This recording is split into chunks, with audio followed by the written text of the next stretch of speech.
Oh, happy Sunday. How are you? Hey, hey, hey. Back for How's another everything? one. Yep. I have to know, how much snow did you get? It's been snowing all week. I haven't really kept track.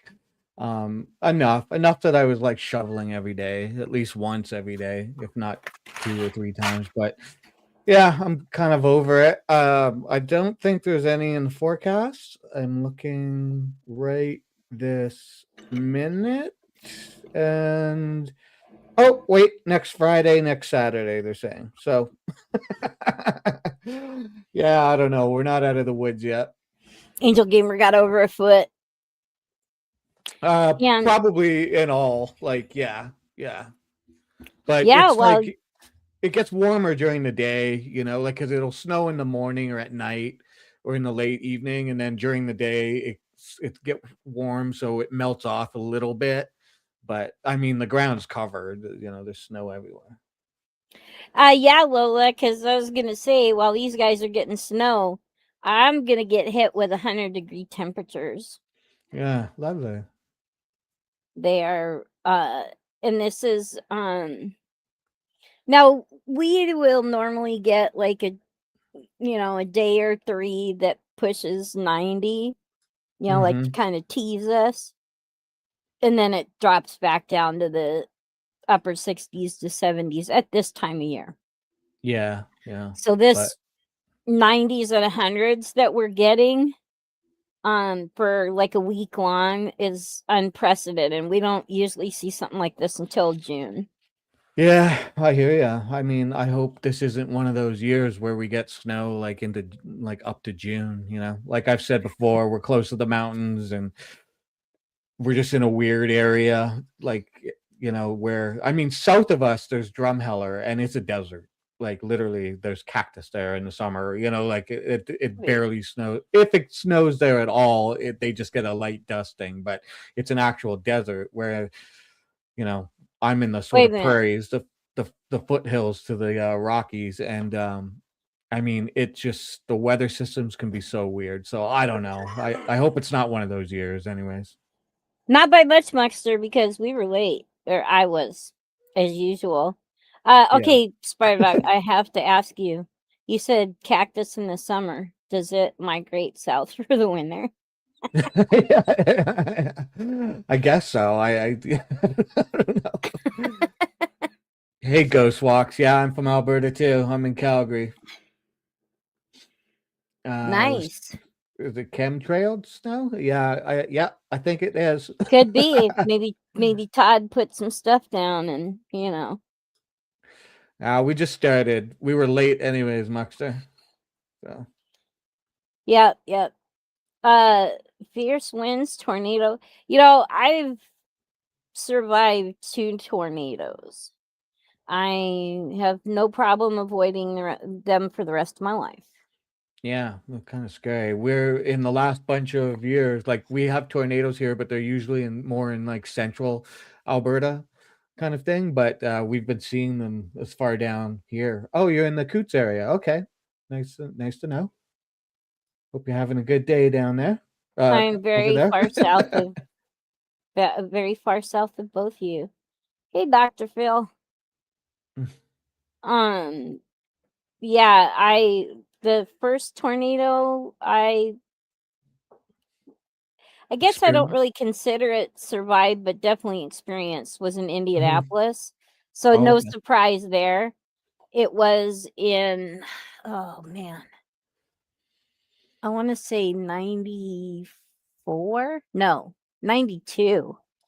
Uh they had a big line of tornadoes that came out of Minnesota, Wisconsin, and just Oh yeah. followed all the way down the Rust Belt and across.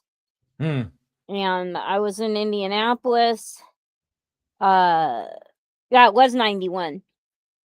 And the tornado was the trucking company that my then husband and I worked for.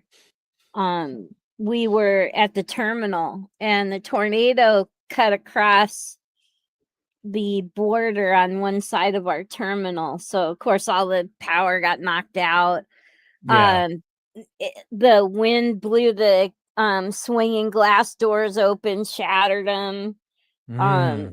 Some Yeah. of us decided, we're not gonna no. So we went into the bathrooms, which was the central part of the building, and played cards. That was all Oh. we could really do. But since we were in the bathroom, we had the toilets. We just yeah, it was Good to go. interesting. And then Mm-hmm. of course Mm-hmm. the one that I experienced in Springfield, Massachusetts. Oh, That's the one that was right again scary. on the outside of the parking lot, but when you're talking about the parking lot of an apartment complex, Mm. much smaller than a trucking terminal. Yeah, for sure. So, yeah, I don't need any more, and I don't wish them on anyone else either. Yeah, kind of scary. Pretty scary. You know what's even more scary? Our Tell me. data being stolen all the time. Uh, for this is part 3. Um, the last in my little itty bitty series on surveillance versus security. Um, it's getting worse. New news coming out. For those of you who are gamers or even have membership on Discord, they recently decided to roll back their age ID thing about the huge protests going. I, among with many other people, were quite vocal. Is Marjorie Taylor Greene safe? I have no idea. Did you say how bad is it? It's so bad. You said that, right? Because I forgot to do this then. Yes.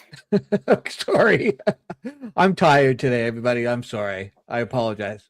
Here we go. That's okay, because as you know me, I'm so ADHD and disjointed and stuff. I'm all over the place. Yes. So they rolled back. Discord rolled back doing anything until later in 2026, but it only served to excite others who are already passing laws, like California and Colorado might be about to. Mm-hmm. So we're gonna, well, they're behind the curve then because Europe has already done that. Mm-hmm. Europe has got some pretty stringent laws in place, and I'm not going to talk about Europe, only because I'm not there. Well, you know what? Well, that is partially true. The internet is a cesspool.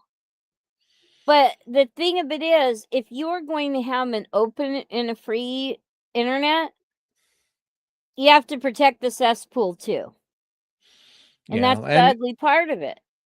and like any social media site, like you have to curate, like because I mean, there are great servers and stuff on Discord and places I go, and then there are cesspools, and if you if you curate where you go and whatnot, then it can be a fun experience, just like Facebook, right? Like there's a cesspool on Facebook, and so if you curate Right. or even something like Twitter or X, whatever you want to call it, like You know, who you follow and whatnot. I've actually found some porn sites that were cleaner and better and people were more well behaved than, some of these other, like, channels on Discord and Yeah. Yeah. other places. And of course, I cut my teeth with the original 4chan. So, Oh, you yeah. know, Yeah. Yeah. um I I'm a big proponent of allowing free speech Mhm. um responsibly. Like, I never had a problem with more adult content being shown late at night when kids are supposed to be in bed and stuff like that. What I have the problem with is our government turning things that we enjoy into a nanny state. Mhm. You know, Yeah. if you're so worried about the kids, how come you're not convicting the president? Good point. You know, start there. Show me how serious you are. Then Yeah, we'll talk about some, protecting children on something that covers the entire world. But let's yeah. start with that guy and all his cohorts, the ones that our government is protecting. If you really, yeah, Oshi, totally agree with that. Absolutely. There are some things that should not be talked about.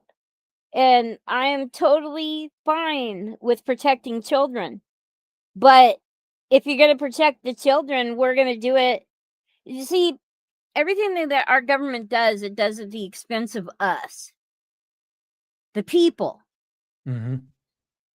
They're not going after our elected officials who are the purveyors and even made a business out of this. Yeah. I mean, And it's like a world it's likely a worldwide issue, right? Like, well, child yeah, I mean, trafficking the and all of it. the the PDF formerly known as Prince Andrew. Yeah. Yeah, of course it is. sh- if I remember correctly, there was a sheik or two from the Middle East that was also a customer. Mhm. Um, Oh, for sure. but the thing is when they implement these laws under the guise of children, child protection, prove it. Yeah, I agree in the sense that it's an easy way to implement these rules because, like, who's gonna fight against protecting children? So you say that, and anybody who Right, and then it speaks makes up, you look like, a jerk off, right? Like, if you say yeah, anything, but it's clear or that that I'm it supporting them like I've been accused of before. yeah, when it's I'm clear not that it I'm not a opens up the door for a lot more right. surveillance, right? And the other thing that it closes the door on is people that work on and create open source uh programs and software and stuff, such Right, as yeah. Linux, and a lot of other open source things, Firefox. Mhm. Thousands and thousands of people contribute to the creation of programs like those. Now, the law in California stipulates that someone has to be held responsible Yeah. if, say, a minor is found to have lied. Because right now there's no uh, ID proof kind of thing. But it just opens the door. They're gonna find uh they're gonna it opens the door for more okay, well, we have to close this down, well, we have to do this, or you have to do that. um and it's just, yeah, ugliness as far as the eye can see with this stuff. So Mhm. you know uh we also recently experienced that with ICE.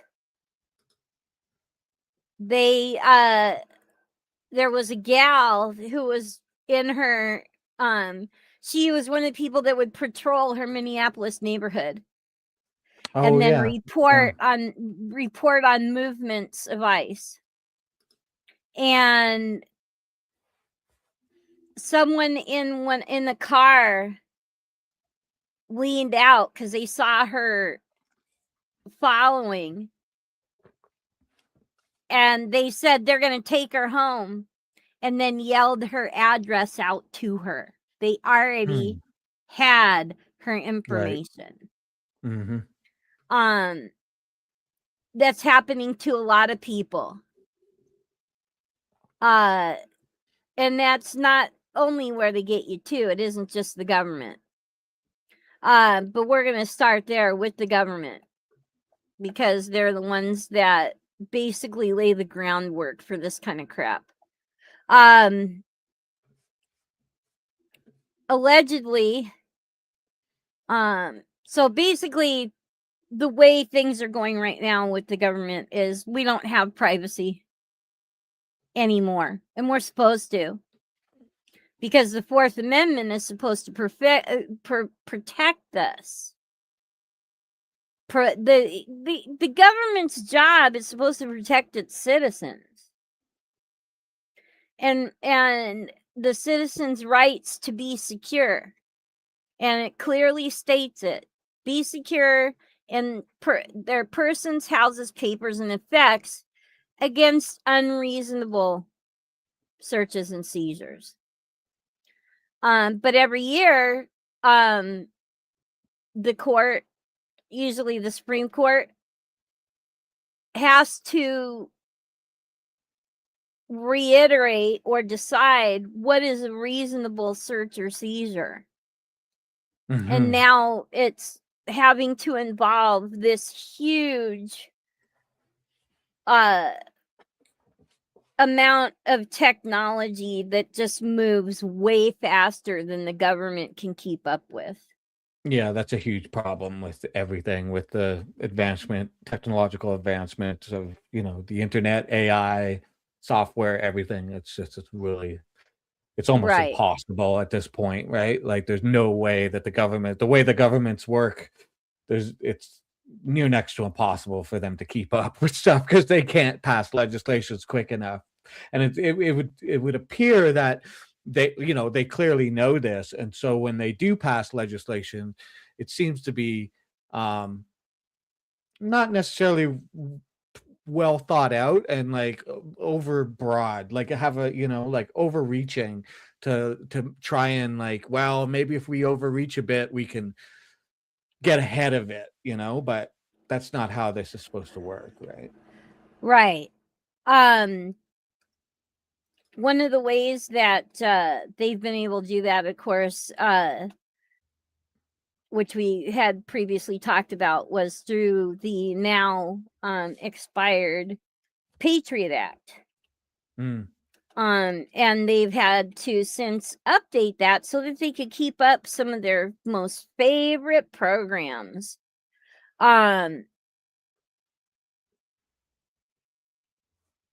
We're going to, let's see. You know me, lost again.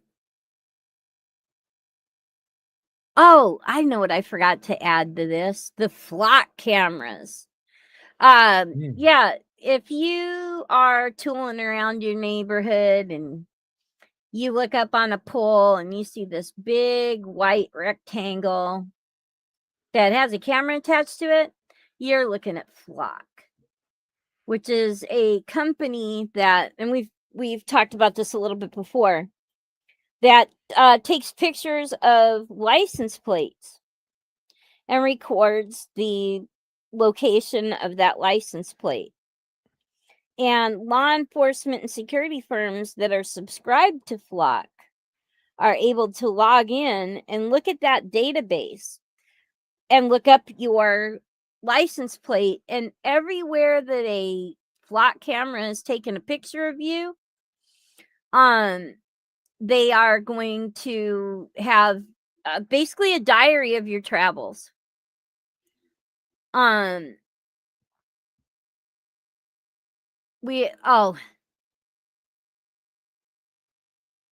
Well, we can use Signal too, Lola. I use it.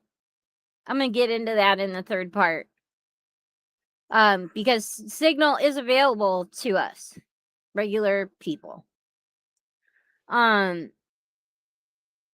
It's true that independent journalists, including ones that are just not cool people, like Tucker Carlson, have been threatened for the same reasons as regular people like you and I are. Because they are letting the cat out of the bag and they're helping to promote ideas that are considered anti-government. Or in the case of our administration, they'll figure out a way to paint woke on it to make it equally bad. Like woke is something bad. No, flock, FLOCK, like a flock of sheep. Yeah, that is the lovely way of naming a company, right? Yeah. So they're gonna keep tabs on where all the sheep are at any given point in time. I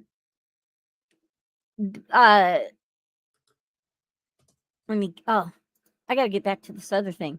So anyway, the arguments for it is that it's for this, and I'm talking about mass surveillance, not just wiretapping or something. I'm talking about the whole shebang. So the government likes to throw out all the good reasons why they should continue to trounce upon our Fourth Amendment rights. And the first one usually is national security. It enhances national security. Woo woo. It will make us safer from terrorists and them using banking to finance their operations and all this kind of stuff, which is sort of true. Aiding and crime prevention. I don't know much about that really, because it seems criminals are still commit crimes, even though they have these cameras up, and now they're trying to use facial recognition and using software in cars to track where those cars are. Oh yeah, and anybody who has like smart technology in their car, built into their car. I mean, your car is trackable. If you're using like a GPS system or something like that, it's like you're trackable. Just know that it's a handy thing to have, but just know that the data is there, and if they want it, they can get it. Just to show people, like I put up the picture, just because this is what those flock cameras and stuff like that. This is what they look like. If you see them, that's what they. Yeah, now those ones are dark, but the most common ones I've seen are white. Yeah, there's different ones, but they tend to have like a a solar panel on them and stuff. But and those cameras, people claim they're expensive. Nah, they're not that expensive. No, they're not that expensive. They're not that expensive. And they would, more towns and cities are going to them, which is funny because I want to say within the last 2 decades, there was cameras going up in a lot of places, but then they decided it was too expensive. So a lot of, especially smaller towns, shut them off. Yeah. In comes Flock. And Flock has had a lot of support from people that we already know are malicious actors anyway. And even had some actually no, I'm not going to talk about that because I don't have the thing up for it. Anyway, so another thing that they like to claim is it assists in surveillance systems, assist in emergency response. Kinda. It depends on the type of surveillance. If you say have a explosion at a chemical plant, you can bring a drone in rather than people to look around, probably from even a safe distance for the drone too. But they can get much closer than a human can. And they're a little bit safer. They help with managing emergencies. Like, who the hell wants to see how bad that flood is by standing next to the river that it's Right. churning through? So yeah, that's true. They say that they claim it also improves resource allocation. So crime mapping technologies, identifying high risk areas. Boy, that just sounds like profiling to me. And in healthcare, monitoring disease outbreaks, stuff like that. Here's a big one we hear about all the time. It strengthens the border security. Woo woo. If the government didn't have such a big business in making business out of crime, we wouldn't have to worry about that one as much. Yeah. I mean, so, ultimately there's going to be, that's the double-edged sword of all of it, right? Is that there's going to be Yep. practical applications that are good for society, that are good for us, like, in the sense that it helps us, there's a benefit to everybody for it. But then there's the other side where it can be used against us or, misused against us. Yeah. And that's I'm gonna skip a bunch of this and gloss over it a bit. Because then there's the cost. And the number one cost with all the surveillance is we lose our privacy. Mhm. And it is becoming, I mean, it's not like there's never been surveillance. Hell, they had spies and crap back in the old Roman days. So there's nothing new about that. But there should be limits. And right now we don't seem to have very many. Um, yep, I remember that. Had to take those masks off. Yeah, it's a good incident where, like, corporations, the corporate world will, work with the government because a private company can say, "Hey, it's our rule. You can't wear a mask in our casinos," right? And the government can be on the side going, "Oh, since I can't wear a mask, can we like watch who's going through your casino? Well, for sure. Here you go. You scratch our back, we'll scratch yours," kind of thing. right. Um, abusing power. A perfect example of this was during the McCarthy era when they were using surveillance and misused it and weaponized it against innocent people. Mhm. I do remember during that time my grandmother uh was an actress, and she was very concerned. I wasn't alive for that. But I have her diary, and I Mm, read interesting. pages and pages of how concerned that she was for everybody in the industry. Mhm. Especially because she was not Christian, she was Christian Scientist, Ah. which people who were not, there's this mythological creature called the perfect American. And Yeah. that perfect American is a family person. They've got Yep. their 2 kids, they got their car, they own a White house, picket fence, got the picket fence, they're probably white, um, Christian. and they're Christian, and they're God-fearing, salt of the earth people. Mhm. Yeah, well, that leaves out the majority of the rest of us who are not. So they take these uh abuses and discrimination and target people with this, and we're seeing a lot of it right now. you Yeah, it's know always been there. It's, in one way or another, it's been there. Yeah. This administration has been very much, and the thing of it is, they got smart. Oh, my favorite degenerate. Yeah. Hi, Dick Peg.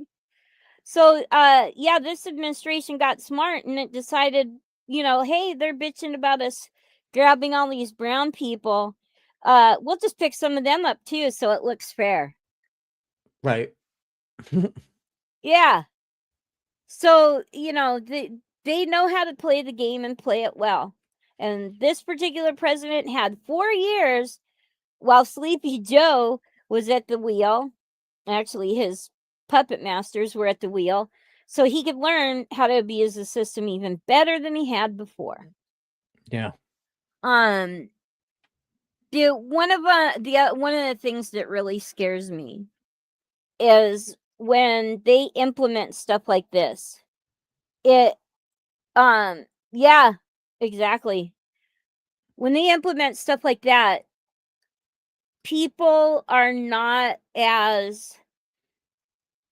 don't feel as free to express themselves Mm-hmm. Well, it in can be whatever scary. capacity, Yep. because people don't like to be watched. I mean, not unless you're in the entertainment industry, which requires it, or a news personality or something. Well, people don't mind it when when they, voluntarily, like, you put yourself out there on the internet or something. Of course, you want the attention, but when you're in your home or in your car or with your Yep. friends or going for a walk or whatever, you don't necessarily want to be watched all the time, right? Yeah, MST, we're gonna get to that in the third part. As far as Wi-Fi. Uh the One of the things about another downfall of the use of surveillance is they are not, in the same way that our laws are not keeping up with technology, they are not able to keep up with people who are very sophisticated about using this technology. Oh, exactly. Yeah. Dark web, counter surveillance, ways Mhm. to evade detection. Mhm. Most often you don't find out about it until it gets busted. The recent which they've already fixed it. They were quick on it, but there was a open back door into some of the Linux uh protocols that Mm. somebody discovered because they were having trouble updating a printer driver. And that's how it was discovered. It has since been fixed, but thankfully it was discovered before any bad actors had gotten a hold of it. But the idea that it's that simple, or it could be that simple. Also, with the government using the idea of, oh, it's to protect the country, it's to, this kind of propaganda creates a false sense of security. And people who are otherwise uh could people get lazy. They become complacent.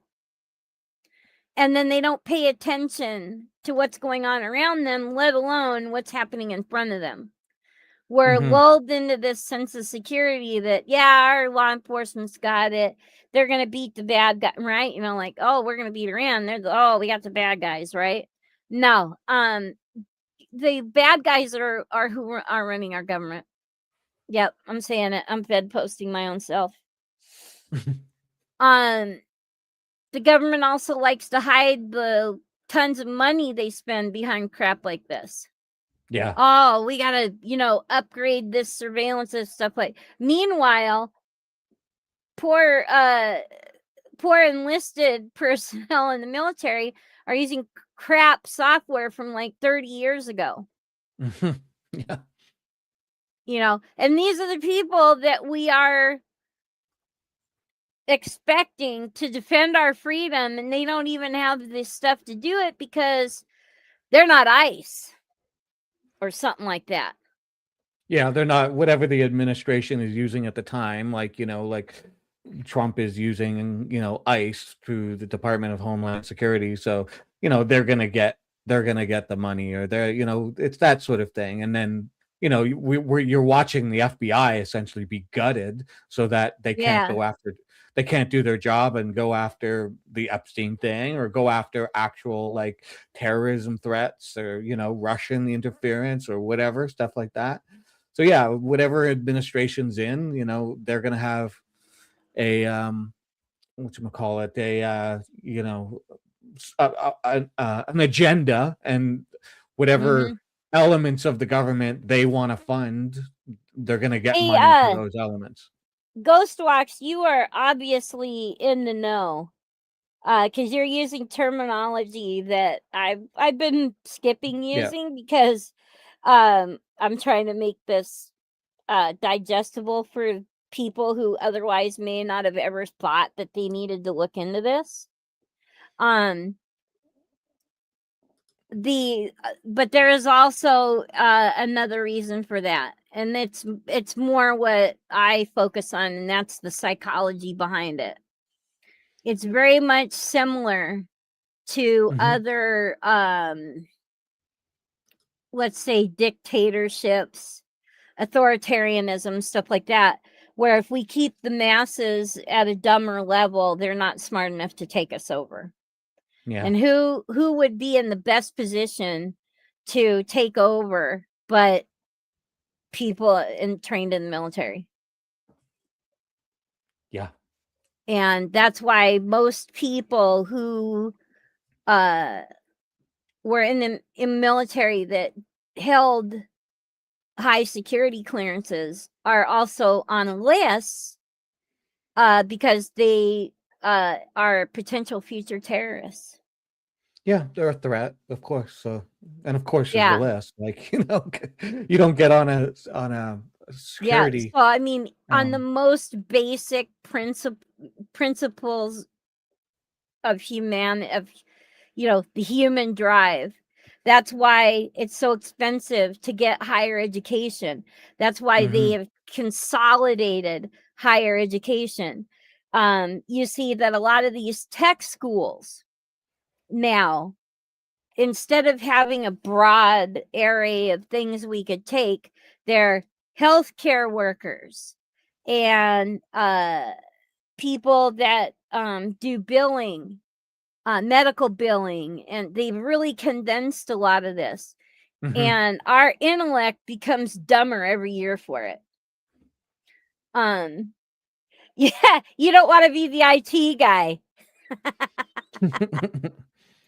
Ah, damn, it's Ed from IT.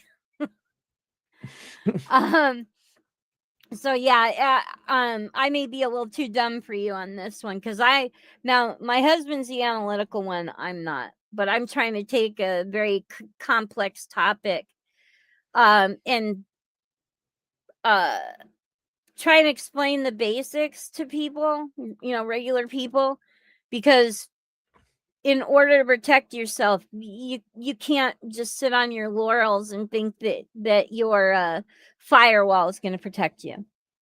Yeah. Exactly, Dick Bag. That is exactly it. We will never be at peak dumb, I don't think. Yeah, we're not At least close. not in my lifetime. Um, one of the things that is very really bothers me is by them collecting all this data on it, it's got to data on this. It's going somewhere. And then that's when the hackers come in Yeah. because our government agencies and computers get hacked all the time. personnel records, banking. This happens all the time. So wherever this information is sitting, then chances are it gets sold. I was a victim of that with a health company in the Pacific Northwest, and they're one of the bigger ones too. Before I really paid attention and took it seriously, I signed up for their online healthcare portal, and I did all my stuff and got my test results and everything like that, and they were hacked. So not only did these people have my payment information, they had my private information, and at the time, that's when these places were asking you for your social security number, so they had that too. Oh yeah. Plus, they had my health records. So nowadays, even though it's difficult and it's not convenient at all, like the people that I have now, they tried to tell me that the only way that they do this is through the healthcare portal. And I said, well, then you're not doing it for me, because I'm not signing up for that. Yeah. And I don't want any, because they're putting it on the cloud. There is no protection in the cloud. In fact, there are no laws that protect any of the information that goes through the cloud. This is how far behind we are. So it doesn't matter. I could be so protective of my stuff here on Earth, but if it's going through the cloud, somebody is likely to get it at some point. It's not a matter of if, it's a matter of when. Yeah. And you got to remember that, like, foreign, like foreign countries are like, it's not just, American people coming at you. It's foreign countries as well trying to get your data and whatnot as well. So there's a lot. Yeah. I don't know if you highlighted that because I wasn't looking. What's that? That. Oh, yeah. Greed. That is everything behind this. Just, like right now, Larry Ellison's brother, Mr. Oracle Man, the guy who bought TikTok. His brother, didn't they grab something else? Paramount. Yeah, Paramount. His brother. You see how even our technology is being consolidated. But they're going to make their shareholders happy. Guess who owns 51% of that? Probably the person who's the figurehead of it. So they're making themselves happy. So while they are while they're pushing us to the brink of disaster, they'll go off to their private islands and watch as the US burns. Mm-hmm. Because they made their money off of it. They can afford to do anything, go anywhere. Oh, the interview or something like that, where I think that was that I think that was it. And it wasn't it a Franco brother that was in that? Yeah, Clinton actually did open that door. So to anybody who thinks, oh, the Democrats will save us, I beg to differ. They're not about saving us, because they're making money too.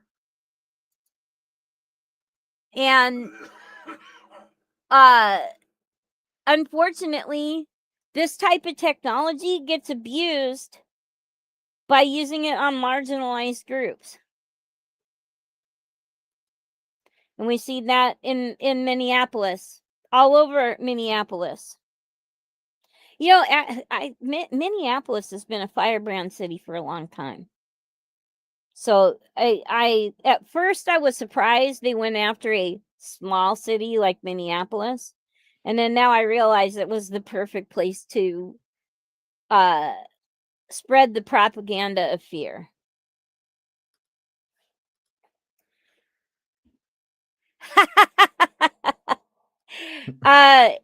I was thinking Klingon in the it's a joke that I heard a long time ago about codependent people because they cling to people they think they need and they can't live without. And one Yeah. day I said, "Man, you can't make a dryer sheet big enough for that." And ever since then, I think about Klingon and that. But there's also a Star Trek joke that goes along with that too. Yeah. Yeah. And I don't remember the joke right now, but because I cling to Spider Dog as my producer and StreamYard Ass Saver, that's where Yeah, it's something to do with I believe Dongleberry. your the planet Uranus and Klingons or something like that. You know, Uranus. there is no good way to say it, no matter what.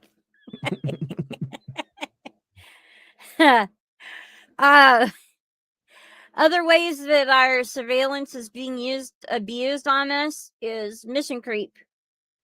They'll start it with one thing, but then spreads. Going to California early on in their ICE project was a bold ass move, but it proved a point. If they could do it in LA, they could do it anywhere. Yeah. Yeah. And after people started complaining that they were targeting blue what's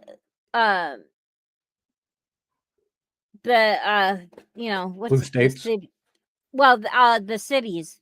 Yeah, blue cities. Yeah. Yeah. The what's that word? Where undocumented people were like safe. Sanctuary cities. Oh, They safe havens. started, Yeah, yeah. yes, but they started out with blue I just said the word and it went right out of my head. Damn it. Safe havens. Honey, what was the word? He's not listening. Sanctuary cities. Sanctuary. Yeah, right. Yes, Right. sanctuary cities. Because they targeted those first when the complaint, see, that people need to put more weight in psychology. When people started to complain, "Oh, you're only targeting blue sanctuary cities," then they moved to blue cities that weren't necessarily sanctuary cities. And when they got bitched at because they were going to blue cities, then they spread it out. So while you're being distracted about the kind of cities, they're already doing their damage. Don't worry about the kind. Go after the fact that they're doing it to begin with. And it's the same thing with us fighting each other. There is no blue, there is no red. There is us and them. And as long as they can keep us fighting each other, then they get to go about their business because we're distracted pointing at our neighbor and calling him the enemy. So that is kind of in a nutshell with my horrible talking points on how bad it is. The next thing I want to get into is how they get away with it. Besides the fact that we let them. Because we've been sleeping on the job. Let's see, I already talked about that one. Where is it? Where's my... Yes. I already talked about the Fourth Amendment. I'm sorry, I'm closing windows here so I can... No worries. No worries. Yeah. Let me go. Actually, I think there was something down here. Not to get into the whole... Oh, go ahead. Go. The last thing I wanted to point out on that was backdoor searches. I didn't really talk about that. This is where the surveillance bureaucracies, companies, whatever, are sweeping our data in emails, text messages, phone calls. Now, it's originally was only supposed to be for foreign entities, people of a foreign country and stuff like that. But what's happening is if you're and almost every piece of data that gets sent over the interwebs goes through a server that's outside. I'm specifically looking at the US, so sorry you guys, or even Canada. If it Yeah. goes to a server like say over in Germany, boom, foreign entity. Yeah. Even though if I sent something to, let's say, if I sent something to Angel Gamer, we're both in the US. But if it crosses an international line somewhere from going from me over to her, they can Mhm. collect it. Yeah, it's just it's, backdoor, ways of getting around things like, like Dick Bag just said, to get private companies to do it, right? Like, so if the government Yeah. can't do it, well, we'll just hire somebody to do it. And if we can't hire somebody in the US to do it, we'll hire somebody in Germany to do it or someone in another foreign country to do it, and they'll do it for us. So, yeah, your government is absolutely hiring outside like foreign entities to spy on you, like so that they can gather data. It's why wouldn't they? They can. Yeah. It's kind of like the military contractors. Mhm. Because if our military did it, that's the bad thing. But if we hire contractors to do it, Exactly, right? right? I had I won't say a friend, but I knew of him and talked with him all the time, who became a government contractor, and his job, because of his background in mining, uh I'm going to talk about it now because I can. It's been so damn long. Actually, probably he's dead now anyway. He killed himself. Um, he would go to small towns in the Middle East at night and wire the town to be blown up. Mm. Now, mind you, in a lot of these smaller towns in the Middle East, there were not insurgents, as they were called, hiding in these small towns. Mhm. They were out fighting the fight. What they, to a lot of the people in their country, they were freedom fighters. Yeah. And in order to cause a distraction or to use as propaganda, he would wire a town and then they would blow it up. Yeah, it's like it's terrorism So in itself, right? yeah, it is no different except for the method as what they were doing here Mhm. to my ancestors. Rounding up people on a reservation, and then when the men are out hunting or fighting a war, come in and wipe out the old people, the women, and the children, the Mhm. massacres. Yep. And it weighed on him. He came back, not him anymore. I didn't know the person that came back. Yeah. And he eventually deleted himself because he could not handle the guilt. It's horrible. So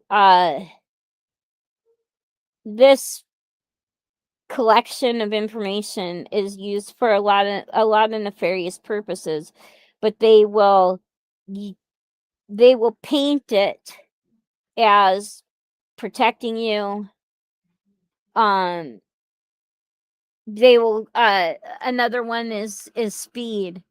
It's so much faster for us to be able to do this if we didn't have this in the way, such as getting a warrant. Because in order to get a warrant, they have to prove a basic level of evidence to make that Yeah. warrant a lawful warrant. Well, they don't have time for that. That's what they claim. Or they collect these massive amounts of data and store it for later in case they need to look at it. So, and then right now, of course, the catchphrase of the week, but it's for the children. Mhm. Mhm. So yeah. All right, let me get out of this window.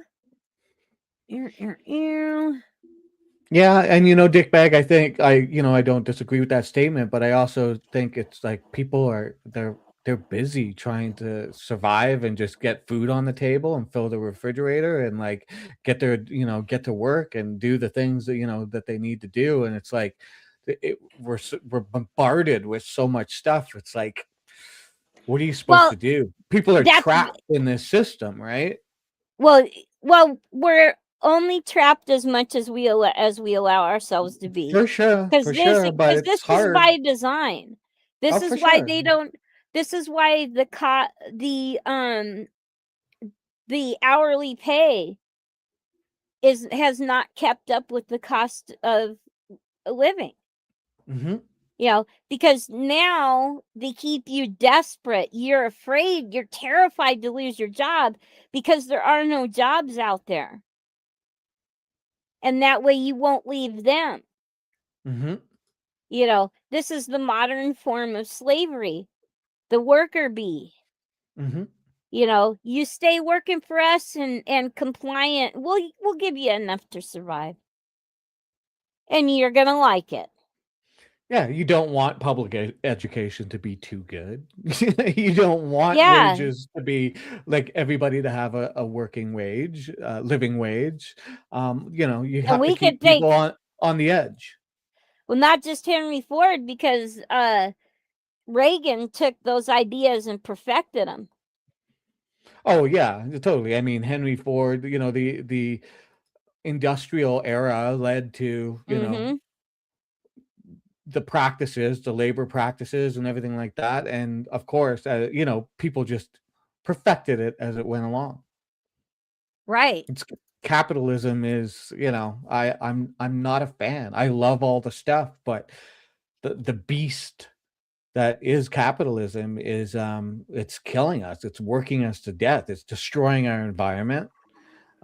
It's lying to us. It's using us for other people's benefits. Well, and in a move that even surprised me, but then again probably shouldn't. This is just a little bit of a distraction, but not, because all the cell phone companies are pissed, and I love it. France outlawed planned obsolescence. Mm, A phone manufacturer can no longer uh make their phones so that it forces people to have to buy a newer phone because mhm. they're making the old one obsolete. I love it. Yeah. Well, the disposable, manufacturing of products it's a major Yeah. problem. Whereas you used to be able to fix something, like 60 years ago, 70 years ago, that, you buy it, you could fix it, it would continue working. You can't do that anymore with most stuff that you buy. There's elements of things that you can fix, but for the most part, that thing is going to become useless within 5 to 10 years if you're lucky. Well, I used to make my phones last like 6-7 years. And now it's like every 3 years. Oh And yeah, no, man, totally. I hang on to it till there's like nothing left. But Yeah. I'm getting to the point. There is a manufacturer in the UK that makes what they kind of call a Google-less phone. It's not connected to anything.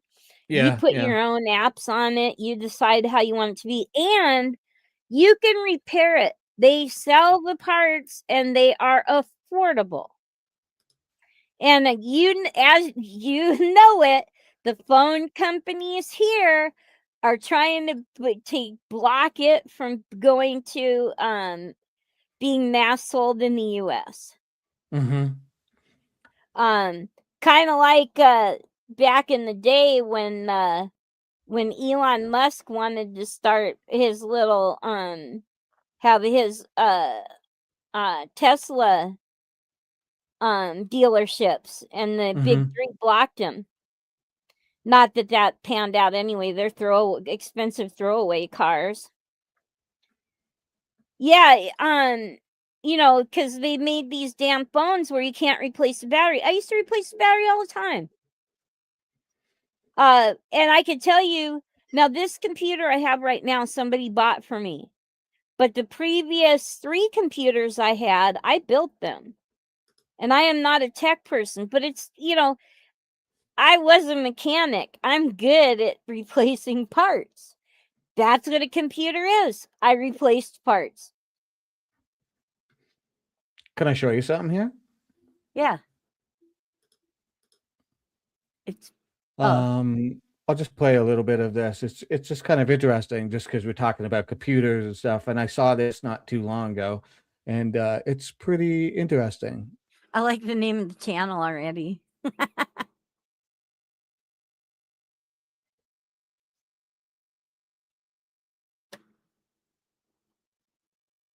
No sound.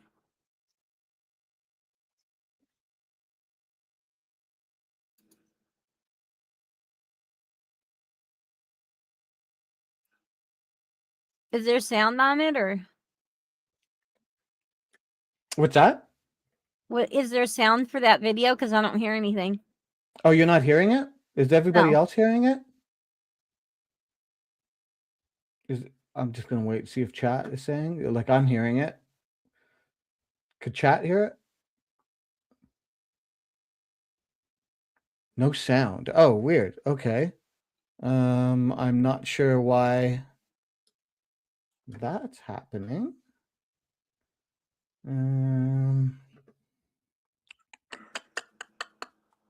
Sound is on the video. Sound is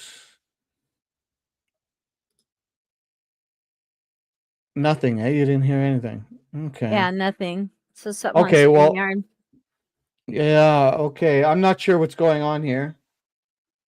But okay, I'll just explain. This company has designed a, as you can see, I'm scrolling through the video here.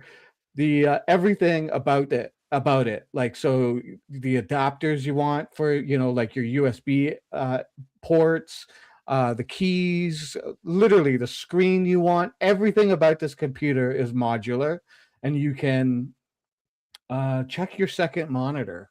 Oh, okay. Okay, Muckster. Okay, I'm banning him right now. That's right. Okay. Anyways, the Put whole, that link in the yeah, I yeah. will.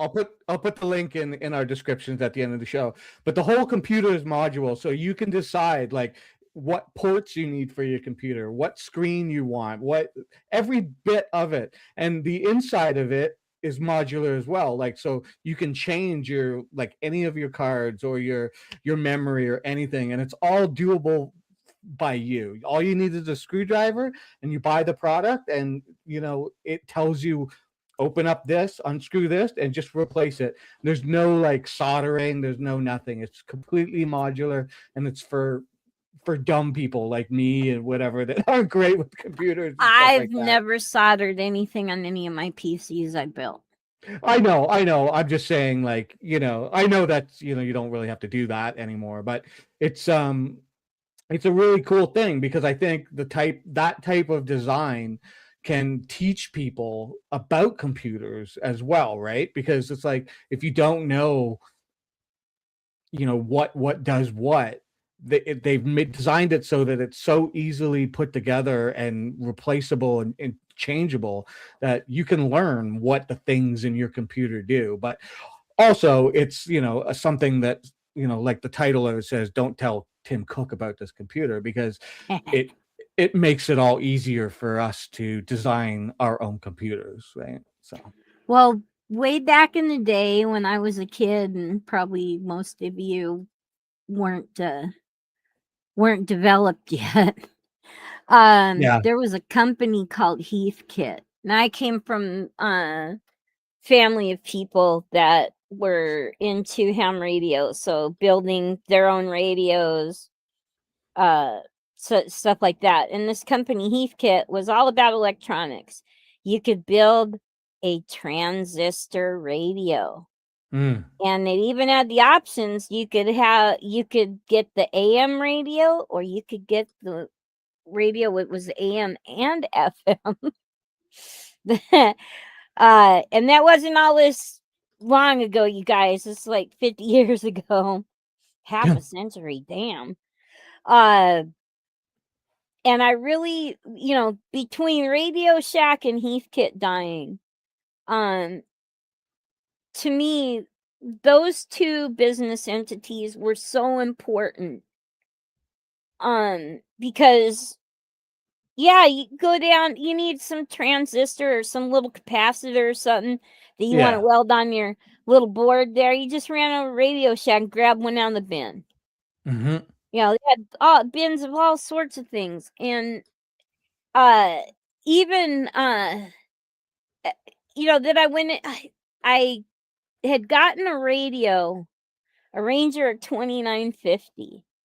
And I was gonna open up the channels because I was lazy. I wanted both. I wanted the CD bands as well as the ham bands on it. So I was gonna open Mm-hmm. up the CD bands. So I was like, I'll just go down to Radio Shack and get a part. And I walk into Radio Shack and it was all cell phones. Oh yeah. Yeah. And I'm like, these are the people I bought my first PC from with DOS 3.0 on it. And now they're only selling, of course, they're gone now, as far as I know. And it really, those two companies really served a valuable purpose. But because we've become so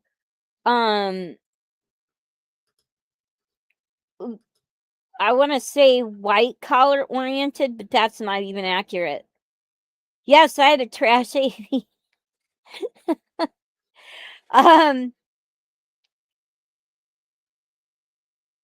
A Heathkit organ. Wow. Wow. Oh, that's amazing. And then I know that the last time I looked, which was probably in 1990, because I wanted to. Yes, realistic. Heathkit also had like a kind of kit where you could learn how to solder, and it been so long since I soldered anything. I wanted to get that kit, so I thought, well, I'll look online and see if they're still around. And at the time, I want to say this was 95. Um, some company had bought Heathkit and had turned it into like a home correspondence course.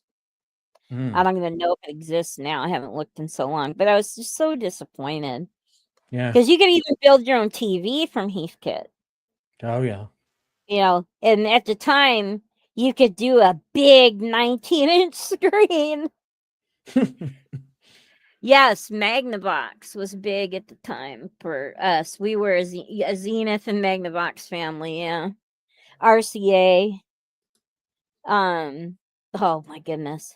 But yeah, so nowadays with all these laws and the surveillance and everything going into effect, it's like they're kind of cutting the herd a bit. So those of us who aren't afraid to build things are becoming smaller and smaller. Mm-hmm. Well, yeah. And that even for somebody like me, I don't understand how these parts work. I don't know what this does, but I can follow those directions and I can put it together and it'll work. Yeah. Yeah. Yeah, I'll leave it to the analytical minds like my husband to determine, if it's working right or not. You adjust it. I'm the builder. Um and that was great. And so now, especially now with phones, I was so angry when you couldn't replace your own battery anymore. Yeah. Um I mean, I would even take my phone when the charge port would get wore out, because you're plugging in and pulling out the charge cord all the time and it would get loose. Yep. I loved it. I always made sure I could get a phone where that part wasn't soldered in so I could take my phone apart and get that charge port, put it in there, tape everything down, plug in whatever, put the battery back in, and boom, I was on my way. Oh, I remember vacuum tubes. Our first TV that we got was to watch one of the rocket launches. And I remember Mhm. Dad having to take those tubes out of the thing and go down to the grocery store and stick it in the board there to test them which ones were bad and stuff. Yeah. While watching your 4-inch, I got a 6.5-inch screen on my phone. I have a big heavy phone. So yeah, the demise of DIY technology, Yeah. along with what's going on now, has really put us as the common citizen at a disadvantage. But Well, especially when corporations start doing things like, telling you like, well, if you do try to attempt to fix the product we sold you, your warranty is done. Or, things like that, like forcing you to, or either you have to bring it back to us to have it fixed. And if you try and do it someplace else, your warranty is done and we will never service it again in the future. Like all those little tricks and games they're playing with consumers, right? right. And now instead of us being able to you know, maintain, repair or whatever, they're using this technology that we have to buy Hmm. against us. Hmm. And people that are creating programs and stuff that are self-protective for us are being threatened to be arrested, or they'll figure out some way that they've committed some kind of crime and the government will take that information Hmm. and figure out another way to use it against us. Yeah. Or Um design their products so that it will be incompatible with those outside third party programs and stuff like that. yep. There was a guy recently, I think he went to jail or he's soon to go to jail. Had something to do with cryptocurrency, and he came up with a program uh that was kind of like a way to store, buy and sell your cryptocurrency Mm. without being tracked by other entities. And the government arrested him for it because they were using it. Oh gosh, it was him and another guy. I'm trying to remember his name now. This is recent too. Yeah, no Um worries. I think I remember. I'm yeah, they arrested him. He was on house arrest for a little bit before he had to report to Oh, the yeah, right. prison. Yeah. And then the last thing I knew of was the prison was supposed to tell him when and where to report, and they hadn't done that yet, but the date Yeah. was coming up for him to have to report. Yeah. And it was crazy. Um so even that is dangerous. So uh I'm getting angry now. It's hey, no worries, Hey, we're all angry Just about thinking about this about is it. getting me angry. Yeah. Um, plus I'm trying to remember the guy's name and it's driving me nuts. It'll come to But you. I should Like, say it was 2 guys, but there was one that was the real face of it. I mean, they went to his home, surrounded it, but I mean, this is a guy who worked online, right? He didn't do mhm. anything. He doesn't even he never even been to a gun store or anything like that, and they surrounded his home to arrest him like he was some kind of major drug dealer or something like Yeah, that. or Osama bin Laden or something. Like, yeah, there Yeah. was like they had helicopters and the whole deal. I remember the story.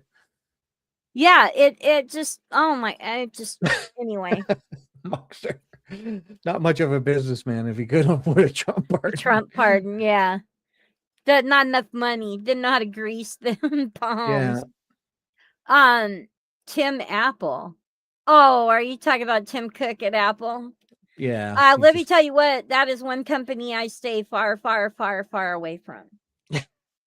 And the reason why is if I'm going to be hacked, I want to make it, it's only a matter of time that you get hacked or some way. I mean, look at this. What, last week or the week before last, my husband's Discord account was hacked right during a live.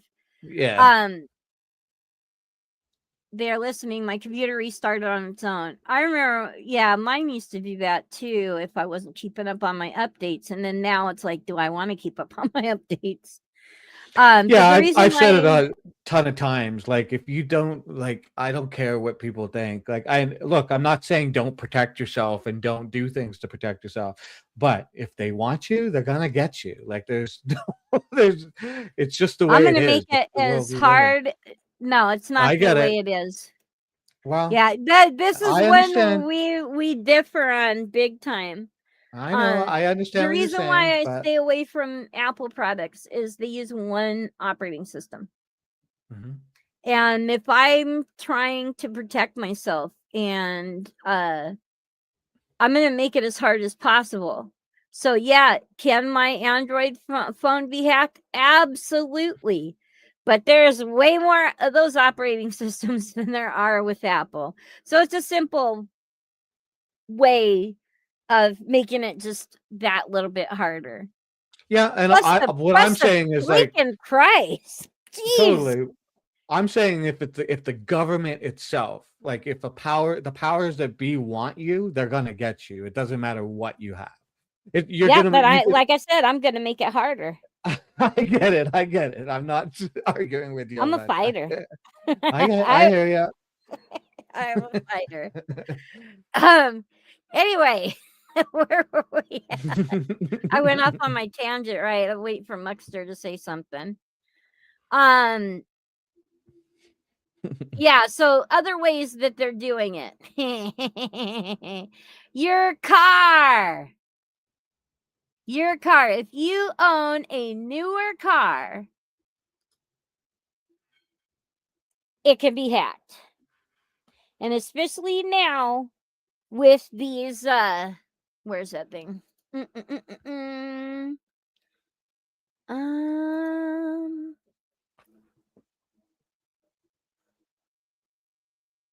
I forgot the name of the stuff that they're using. But if you miss a payment or two on your car, they'll shut it down. Oh yeah, I've heard You about can't drive it. Yeah. What, honey? Kill switch. Thank you. Oh, a kill switch, yeah. First of all, I don't want to be tracked in my vehicle. I don't. So I buy older vehicles. My vehicle is a 1992, and I also have a 69 that needs to be restored. The newest vehicle I will buy is maybe 1999. Not doing the now. My husband's car, he's got a 2016 Kia, and he knows I hate it. It's not the car itself I hate. It's this damn funky ass button pushing and shit to get the door open. One of the things that really annoyed me was to get insurance on this car, because I ran into this issue of, oh, we can't insure that car.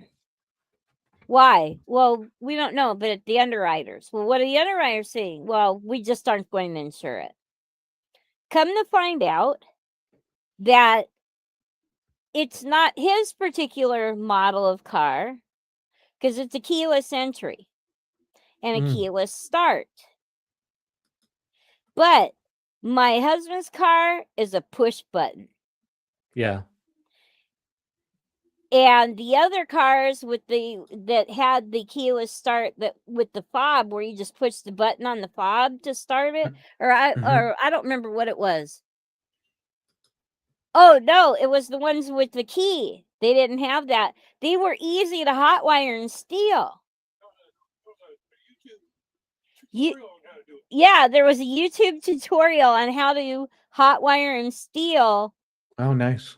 the 2016 Kia that did not have the Kia Forte that did not have the push button on the dash for you to start the car. Because the only way for that push button to start the car is if you have the key fob. Right. But if you had the car that did not require the key fob, those are the cars that they were not insuring. And Oh. it was a nightmare. So there were a couple of insurance companies that I called back and I said, let me tell you why you lost this sale. Yeah. Because you don't know your own rules. And when I told them, you look up, call your underwriter and ask them if they will insure this model. And one of them did call me back and said, "Oh yeah, we do. I'll take that." Nope, I already signed with somebody else. You lost. And so now, but anyway, for me, I like old shit. Now, I do like some convenience. So, I will have cars with fuel injectors. Except for the Mustang because it has a carburetor. It's the only one that's allowed. I will never own a carbureted vehicle again. So there is that. But all of this electronic stuff, like patching your phone into your car, not a chance. No, And if I have to put my phone in a Faraday bag to ride with somebody anymore, I'm gonna start doing it. Because I just it's like having a flock camera in your car. All right, so let's see, where am I at? I got heated. Let's see. It's funny because like I agree with everything we're talking about and everything you're saying, and I'm still the guy who is like I don't care anymore. Like I love my Apple products and I'm not getting rid of them. If I get a car and I can hook it up to my smartphone, I'm gonna do it. Like because I love all the little things. So I know I'm not disagreeing with you, but me, myself, and I love all the future tech. I don't blame you because life is hard enough. But again, it's by design. That's why I won't let them win. Yeah. I'm not gonna let them Cool. bully me into compliance. Yep. I won't let them. And I'm not saying that. Do I wish 100% the people would do what I'm starting to do? Absolutely. Am I going to expect it? No. People are exhausted. They're tired. Life is beating the crap out of them. But I do hope that some of my ideas that I bring up of things that I'm learning, because I'm new to this. Yeah. But to me, it was just so important to share. That even if you did one thing, that's one step that you've taken to tell the government, stay the fuck out of my business. Yeah, it's the same thing with like environmentalism. Like people go like, well, there's nothing we can do anymore and blah, blah, blah. And it's like, well, if your community has a recycling program, like, you can put compost or, your tin cans or whatever out and they take them, just do that. It's one little simple thing. And if you're going to be so cynical and go, it doesn't help anything. Well, I don't know what to tell you, but I mean, there are things you could do, like maybe just get some reusable bags or I'm not going to go into environmentalism and the whole thing, but my point is just like you just said, if there's one little thing you can do, that's better than doing nothing. And so even though I love my Apple products and I love, I'll buy a car that I can hook my phone up to and I'll get a ring cam and I'll do all these different things. There are other little things that I can do, and I probably will do to stick my middle finger up to corporations and to the government, So find your niche and go to. that I I sent you the link for on the ring cam? I haven't yet. I haven't yet. Maybe you better not then. But actually, I was gonna bring it up anyway. So that's another way that how deep the rabbit hole goes Oh yeah, is I good. know all about the ring cam things. Well, I'm here to tell people who may not. You just sit there. Yeah, yeah. Spider Dog loves his ring cam, so I can't. This is all for you guys. But yeah, exactly, Dick Bag.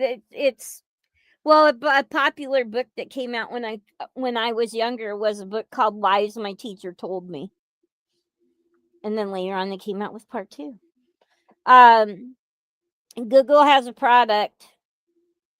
It's called, is it Google or was it Amazon? I think it was Google Sidewalk. And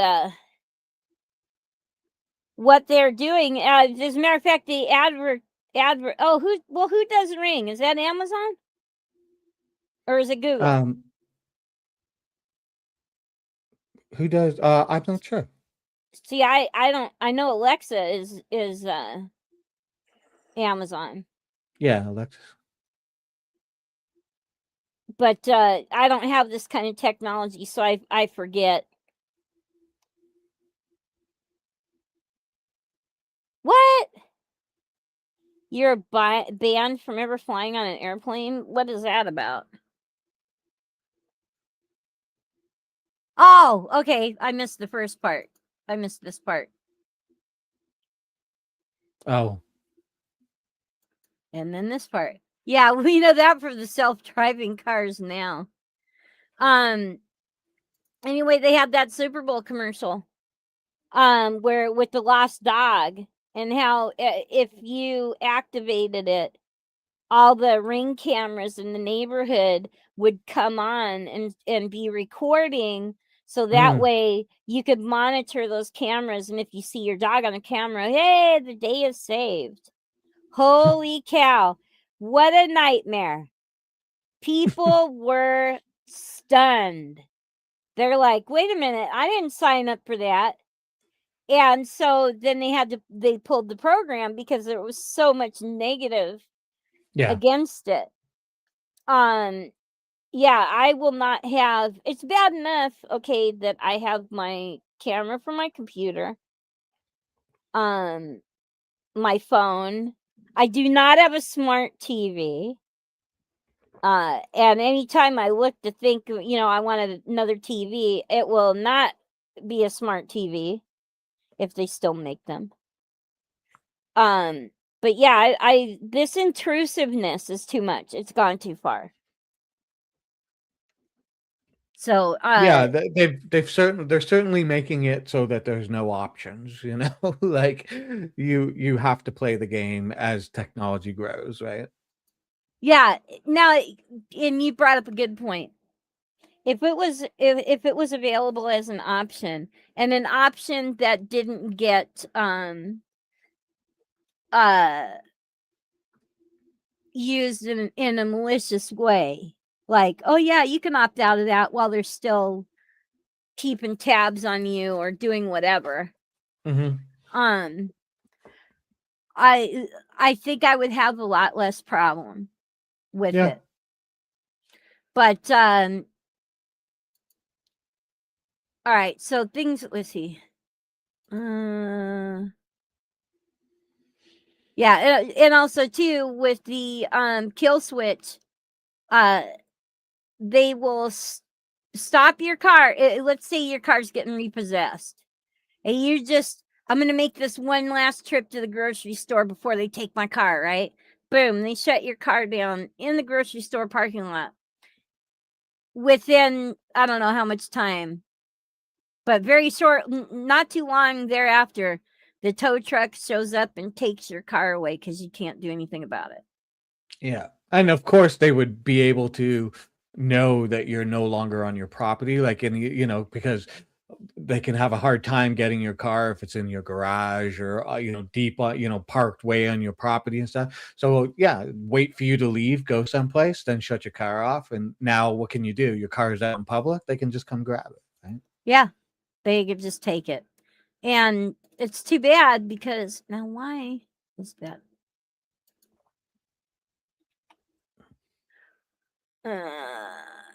Okay.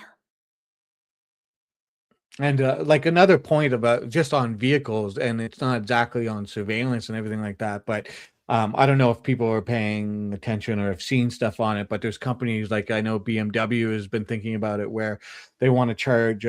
So when you buy your car and you get like all the extra things like seat heaters and things like that, they want to add those into the car as subscriptions. So, like, you buy your car, and if you want your seat heater to work, you have to pay a subscription per month to have your seat heater Yes. work. Oh yeah. And even Microsoft is talking about Oh, yeah, for Windows. you no longer will have to buy a new version of Windows, you just subscribe. Yeah, subscribe to it. Yeah. And I was like, okay, that's it. I'm done with that. I thought, awesome. I'm gonna This is learn true. Linux now. I'm This is gonna learn. true. Yes. Sorry, I'm sorry to interrupt you, but what Ghostwalk says here, Yes. apparently, they will restrict you from using the frunk. Yeah, on the Mm-hmm. EV Mustang, it's true. You have to. It's a subscription service, so you can, if you don't pay for it, you can't use that part of your car, your trunk. Basically, you can't use it. And in a way to like that forced obsolescence, anytime that and this is the evil part of environmentalism. Every time they update the emission standards on cars, guess Mm. what they're forcing you to do? Buy Hmm. another car. Yeah. Yeah. So yeah, I'm really, really okay. What was I gonna Pissed say? off. Yeah. Uh, So what can you do? what There's a can lot of you do? things that you can do. Um oh, I forgot something. Hold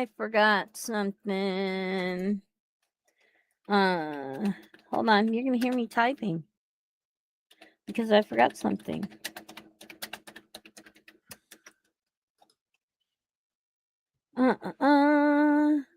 I agree with them too, for sure. We need to, if technology can help us, protect the environment, we should definitely use it. Uh And that too. let's get to oh, by the way, Mhm. other ways that we are uh tracked, traced, whatever. This was a good one. I was shocked. I knew nothing about this, but I probably should have. Apparently, the apparently kid. I love that kid. We need to bring that up for a soundbite or drop because I love that kid, even though it's old. Later, I dickhead. did not know when you buy something from Amazon, and let's say that you first used Google to search for that item. Mhm. And you buy that item. There is a thingamajiggy. Let me find the thing.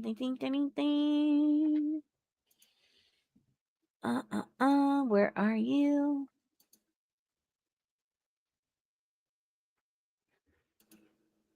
Ah, I lost it. Oh, targeting. Targeting. What Google does, see, since they know that you bought that item. Now, Google just went through a big lawsuit, which they kind of lost last September, because Google claims that they do not sell your data. Oh, yeah.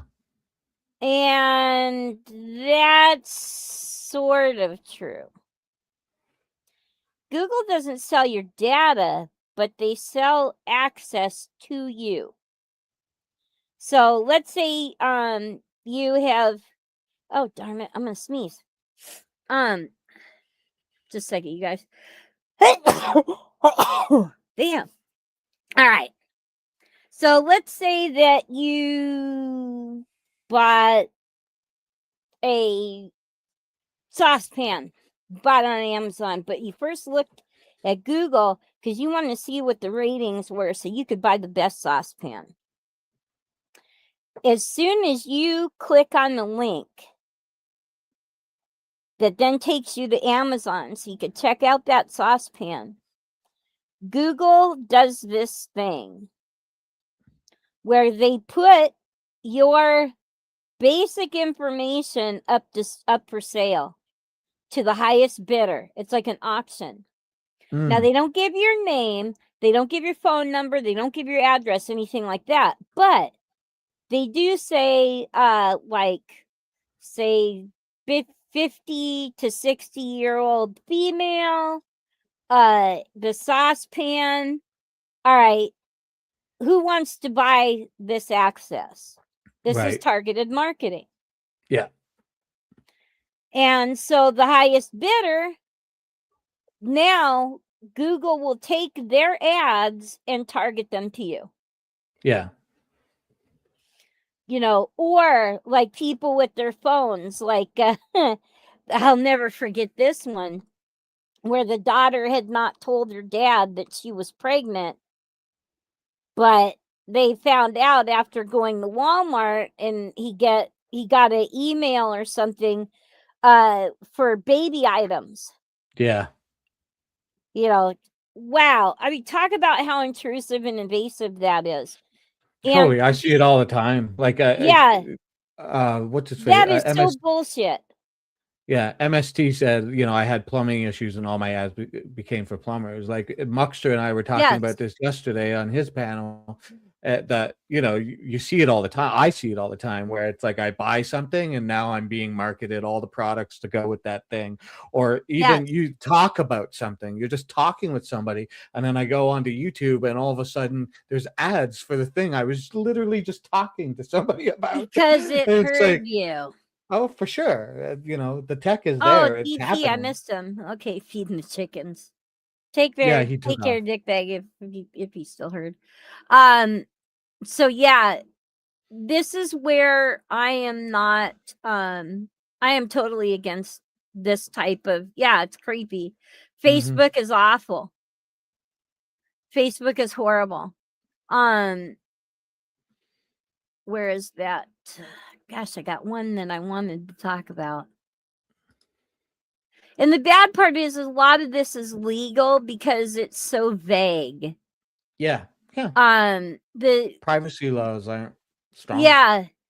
I'll never forget the talking to somebody that I am close to who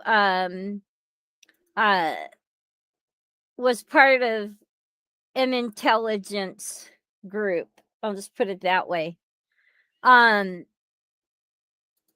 asked him, how do you go before Congress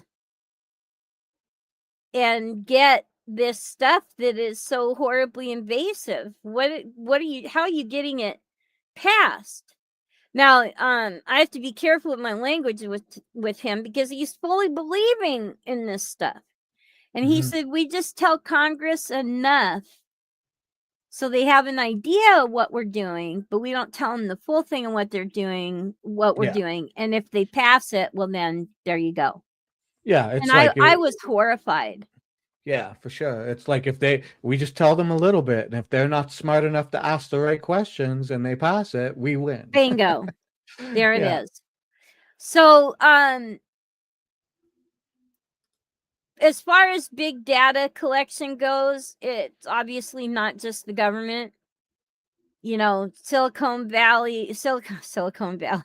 Oh, no, that's plastic surgeon. Silicon Valley, tech bros. The 5 major players are Google, Amazon, Apple, Facebook, and Microsoft. They are not your friend. They are not your friend and likely never will be. They're not designed to be your friend. Right. I mean, the story starts out great. Yeah, we started this in our business, our business in the garage and all this kind of stuff. That's great. But you left out the part where you became evil over the decades and now you are my you're not on my side. And all it is money. Yeah, it's all capitalism, for sure. It's money. So, social media, not your friend. It's wonderful that they've got these guys that look like the average Joe or look like some kind of dork or dweeb or whatever. But it's like the tech bros are like the bigger version of the payday lenders that you used to target low income neighborhoods. But now it's all happening online. Yeah. 23andMe that doesn't really exist anymore. No. Reached a deal, and this was in 2018, where they were selling customers' genetic data to a pharmaceutical company. Yep. We all saw that happening. Like, as if it wasn't gonna happen, right? Later, MST. Okay, MST, thanks for coming. Google and MasterCard at one time had a deal. So they were swapping consumer spending records. Mm-hmm. In Google makes over $60 billion in a single quarter. So for 3 months, they make over $60 billion, and that's on ad revenues. Mm-hmm. And it's unfortunately data brokers that are doing this. And everybody that is in the business to make money somewhere along the line is buying from a data broker. And that's advertising, healthcare, retailers, insurance, even political campaigns. The big to-do over the DNC wanting Bernie's donation records. And he wouldn't cough them up. And now, of course, we have AI. Yeah, the world is going to change. It has changed dramatically just in the last year. But 3 years from now, you're not even going to recognize like you're not even going to remember today. It's like it's happening so fast. It's unbelievable. And with me and AI, I'm just using it with, I'm making silly videos and stuff like that. The advancements that I've seen in the video making, like the things that you can do with it in the last year is astounding from a creative standpoint, that I can only imagine what coding and everything else is doing. Like it's crazy. It's pretty nuts, and we have no idea where this is going to take us. Like back when people were sold an idea that Apple would protect their private data, all the while Apple was already selling it. They hid it till they were called out on it when that shooter, when the FBI wanted to crack the phone, even though they had already cracked the phone and didn't admit to it till later. But they're all crooked. And don't assume for a minute that they're your friend. Here's a good one for you. Amazon, because they're always stealing your data. And they do it. You ever log into Amazon and you see something and the prices, or no, you don't log into Amazon, you just get on the website. You look at something and the price is right, you really like that item, and then you log in and the price changes. Yeah. Also, if you put an item in your wish list, like you see something and you're like, oh, I like that, and the price is pretty good, you put it in your wish list, the chances are that price is going to change. Right. So that is something that Amazon does all the time. They Yeah, for sure. undercut their own users and their sellers Mm-hmm. with copycats and other stuff to do that. And it's freaking annoying. Yeah, it's cookie tracking. Yeah, for sure. So out of all the entities, what they know about you, obviously they can't know everything if you're not using it. Like for Amazon, obviously they're not able to see the text of my emails.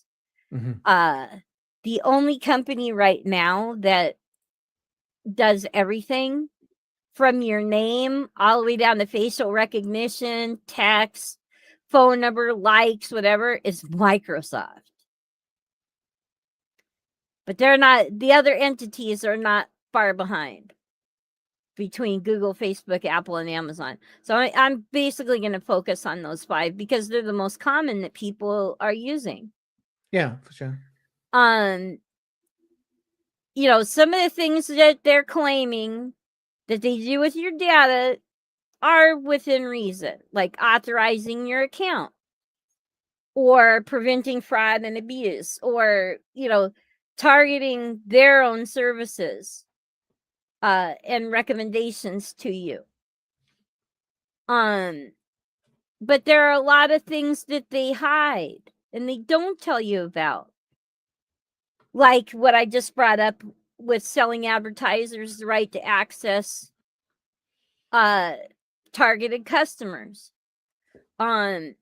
using your IP address to measure how ads will perform, selling your data, obviously, cloning your product,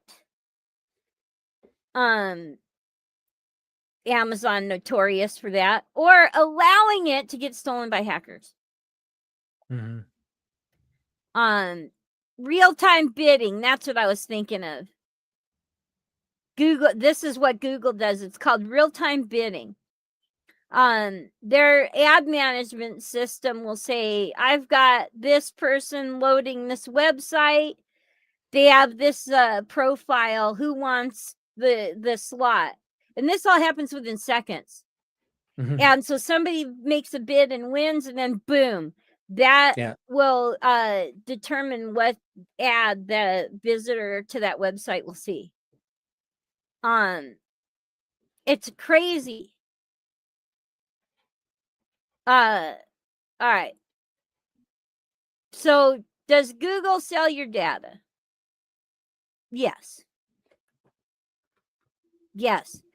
And the scary part with Google is they have a grip on 86.5, estimated 86.5% of the internet. No one should have that much control of the internet.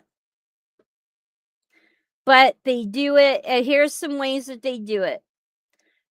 Google Maps, which I have used to be a beloved user of. Every time your shopping preferences, even your obviously YouTube videos, because they own it. So they give all sorts of reasons for doing it, for improving their services. Personalized ads is the most innocent one. Mm-hmm. Does Amazon sell your data? Of course it does. Amazon's got a little bit broader of a reach than Google does, because Google mostly does it within their own apps, and especially obviously their search engine. they with obviously Amazon, a lot of the stuff that you look at online is through Amazon Web Services. They control a huge amount of the backbone of the internet. Mm-hmm. So that's a little bit scary too. Now they swear that they use and I can't let's see if I can say this properly. Anonymous. Analytical? No. No. Well, it's supposed to be a way to make the data anonymous to place the ads. But yeah, the European Union did not agree with that. And they accused Amazon of using consumer information without consent and fined it over $850 million. Yeah, I think I remember that. And of course, nowhere in Amazon's TOS or privacy policy do they state that they're spying on its own sellers to muscle them out. Yeah. We'd never do something like that. And then they blame third-party service providers. So, okay, I'm going to plug your ears. I'm going to pick on your darling. Does Apple sell your data? So for a long time, Apple had a reputation as that one tech company that protected user privacy. Amazon to me is guilty of Apple is guilty of throwing people a bone so that, oh yeah, well they do this because they do this. Now, the last I knew, Apple is the only company of the 5 I'm talking about that doesn't monetize user data. They also enjoy blocking Facebook's online activity trackers. But Google pays Apple a huge amount of money to keep Google as the default search engine on iOS. Which of course means that the back door of spying on your activity is Google on your Apple phone. They still collect and store data, your IP address. They got a file on you, just like the FBI. And they're not transparent about their privacy policy like the rest of these. So I'm not gonna sit here and say that Apple is evil, and they all are. Facebook, obviously, they are the worst offender. As far as I know, they still are. Because Facebook makes most of its money from ads. Advertising, yeah. Yeah, they don't background check political ads or the people who buy them. It's been a huge, of course, the Cambridge Analytica incident. While a consulting firm was really taking your personal information through a quiz app, and Facebook looked the other way, right? So,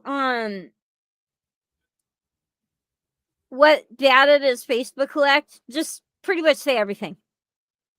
Even your emails, because they get folded into the chat, which Facebook is certainly reading.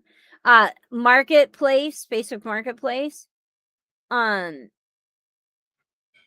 Even if you've never had a Facebook account, they are able to collect data on you from other sites. Okay, last but not least, Microsoft. Microsoft is better about data collection than most of the others. But its eternal rival Apple is just slightly better.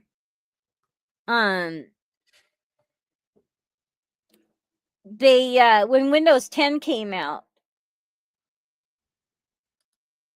well, that's kind of an open-ended statement, what you don't share, because obviously if you're on the internet and you type something like an email or whatever, you're sharing it with somebody else.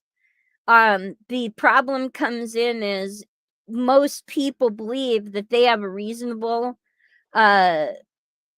amount of privacy, that if they're typing this email and they're sending it to this other person, that other person is the only intended person that they're going to give it to. But Google and some of these other companies, I'm getting away from a lot of Google, take that information that you think is private. Most people, I would hope by now, realize it's not. We really, really, really need more stringent laws. And we'll get to that in a little bit. So when the biggest problem, when people really became aware of the problems with Microsoft, was when Windows 10 came out. And that's when a lot of people were like, whoa, because Cortana, right? The Microsoft version of Alexa came out, and Cortana was listening in, keeping an eye on things. It got so ugly that Microsoft finally responded, became slightly more transparent, and in a weird motion gave users more freedom to choose if they wanted to opt out of certain things. Initially those opt-out things didn't quite work, but eventually enough complaints went through that they did. But they're still ugly. So anyway, one of the things that has already been going on, that a lot of people may not be aware of, but it has been happening, is the demise of cookies. They're going to, these companies are, other types of tracking have been developed where they don't have to use a cookie. Interesting, yeah. And a lot of it came about because plugins for browsers and stuff like that were being created where it would block ads and cookie tracking. Now I know Firefox had come out with an option that you could toggle that would tell companies that were going through looking at your data, no, you did not want to be tracked. But most of those companies ignored it, so they got rid of it. Yeah.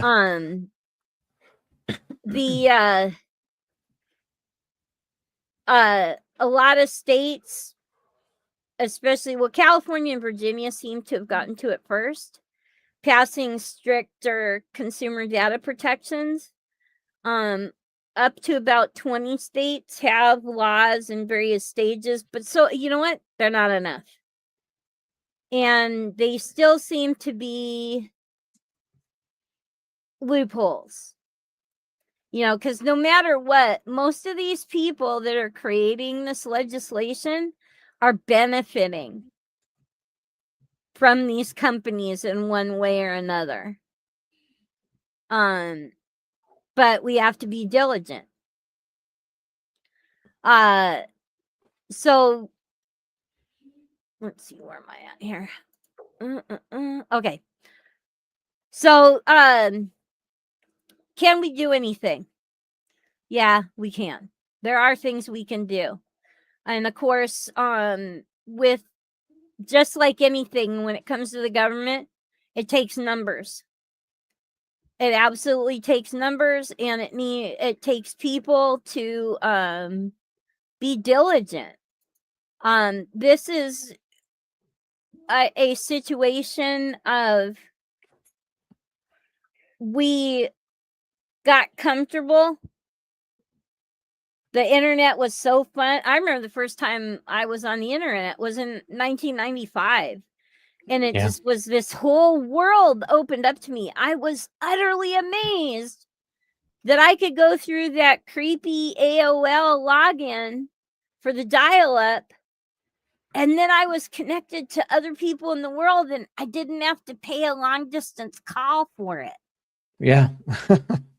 Right? I was still back in the days when they had tolls. That's a toll call. It's long distance. Yeah.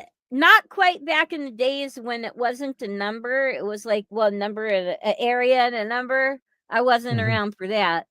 I was aware of it. Yeah, Muckster, that can happen. Yeah. So let's see. I'm gonna all right. So things you can do. These are actually things that you can do. One of them I am a little sketchy of, only if you are going to make a major purchase that requires credit. Oh, wait a minute. No, I'm sorry. I'm jumping ahead. First thing you can do, passwords. Protect your passwords. That means make ugly, long,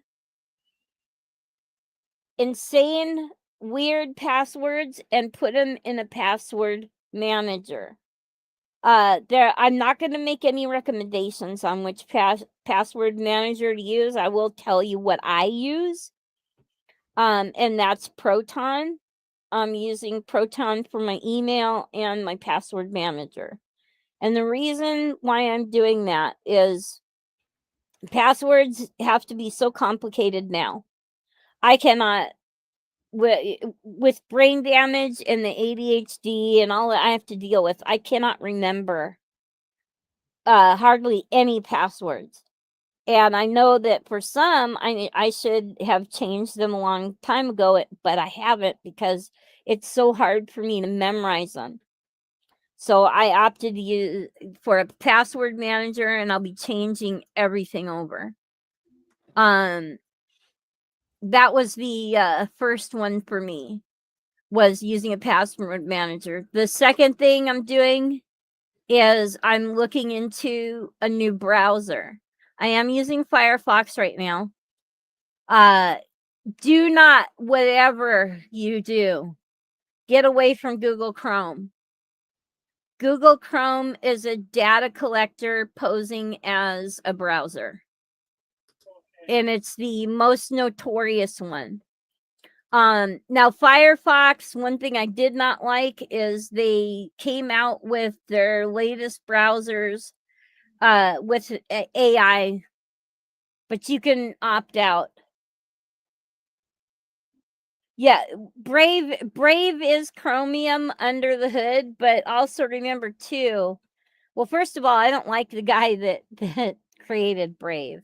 He has his own issues, but so far, according to a lot of the internet security types, Brave is one of the better ones to use. Oh, and by the way, if you plug your ears, Spider Dog. If you're trading your security for convenience, this is your problem. Because none of this is convenient, and it requires some work to do. It requires some effort on your part. And what is the problem is so many people have traded their oh, that's what it was. The crap. Where did I put it? Did you put the third one up? Oh, yeah. The thing, this one here? The freedom was never volunteer. Yeah. Yeah.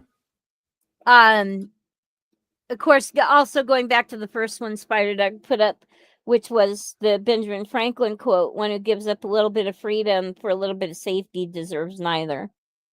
But Martin Luther King, freedom was never voluntarily given by the oppressor, and that is now more true than ever. It requires diligence on your part. It requires doing your homework.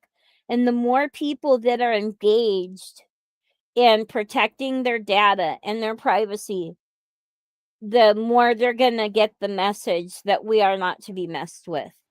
Because the one thing that people tend to forget, yeah, the government's big, the government's powerful, and the government's got a lot of money, but there are more of us than there are of them. And you cannot forget that.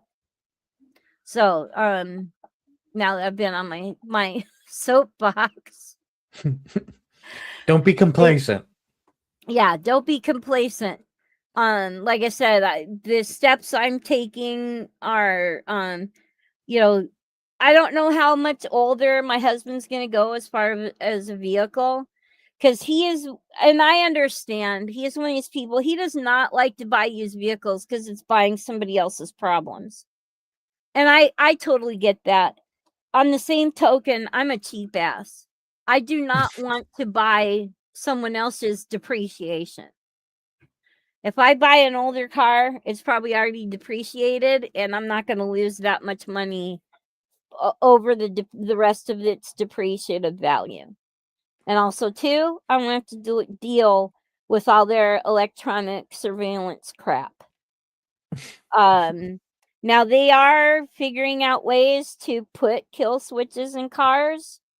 And I will avoid that too by saving up my money, and when I have enough cash, buying it from a private seller. Yeah, exactly. Yeah, I finally married my high school sweetheart, so I quit dating too. Although he doesn't know it, because I always when I'm in the mood, I'll look at him and go, "Hey, baby, how about a date?" So maybe I haven't given up on that idea.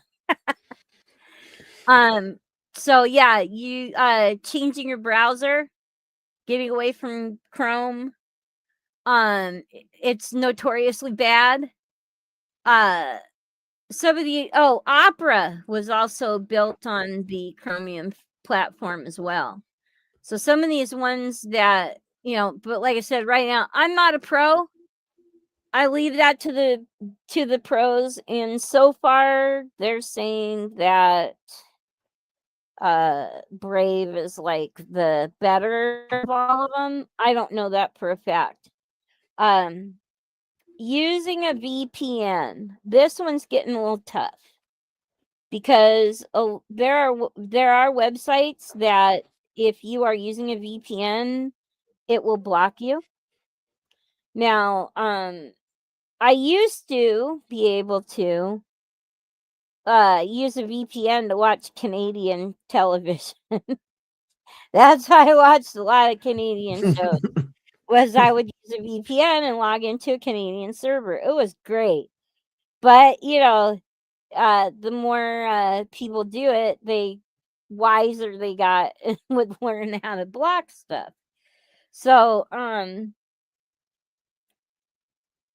yes. I even got tired of my own crap too. So, Yeah, that happens. That happens. but a VPN is if you want to go shopping in private and not have your information tracked, data collected, use a VPN. Because then there's nothing. And the nice part about some of these, and I believe Brave is one of them, and this is why I guess a lot of people like it, is because they don't collect data. You don't have a key that a ISP can give to the government and stuff like that. They can't get a warrant on it. Not that they would need one anymore anyway, it seems. But because there's no identification key, you're just a uh empty gas in the life of the internet, they can't do anything.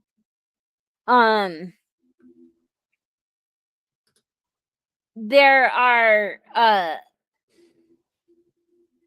well, no, I'm not saying that they're not tracked, but what I'm saying is the identifiers that they usually use, ISPs usually use to grab information is encrypted or blocked or something. But the key, a lot of these things that used to use keys, they don't have keys. I'm thinking of the lava mail that unfortunately had to go down because the government wanted all of their identification stuff and they closed down rather than give it to them. And that was the email that Edward Snowden was using at the time. I think it was lava mail or something like that. Aren't they blocking machine IDs?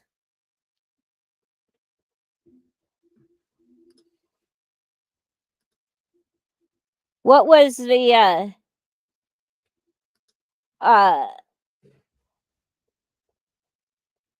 maybe I'm describing it wrong.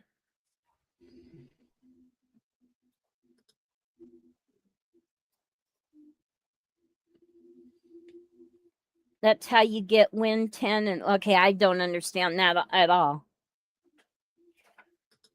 I can't Win help you. 10 and Win 11. I don't know what that means. Now some of these people that I've been learning stuff from really go deep down the rabbit hole. I don't know that I'm that some of this I mean, I think maybe what they mean is once Windows 10 and 11 came, that's where they were able to track machine ID.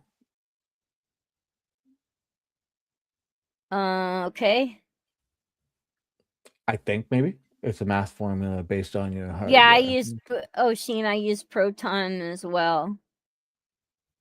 I'm also well, I got to see what the legislation does as far as this damn age verification crap, because I want to get away from Windows altogether and go to Linux.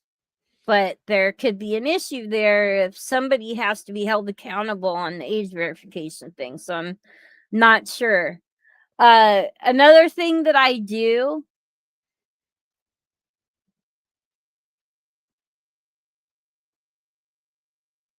Yeah, I think Okay.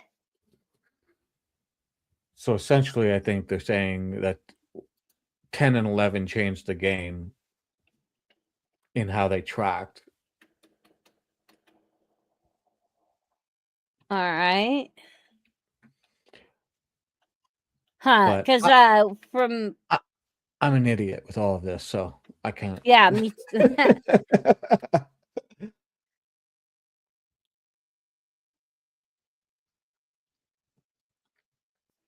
Yeah, because I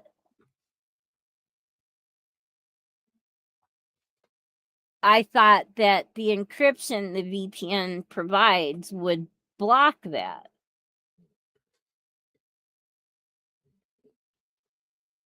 Okay, so I think, I think there's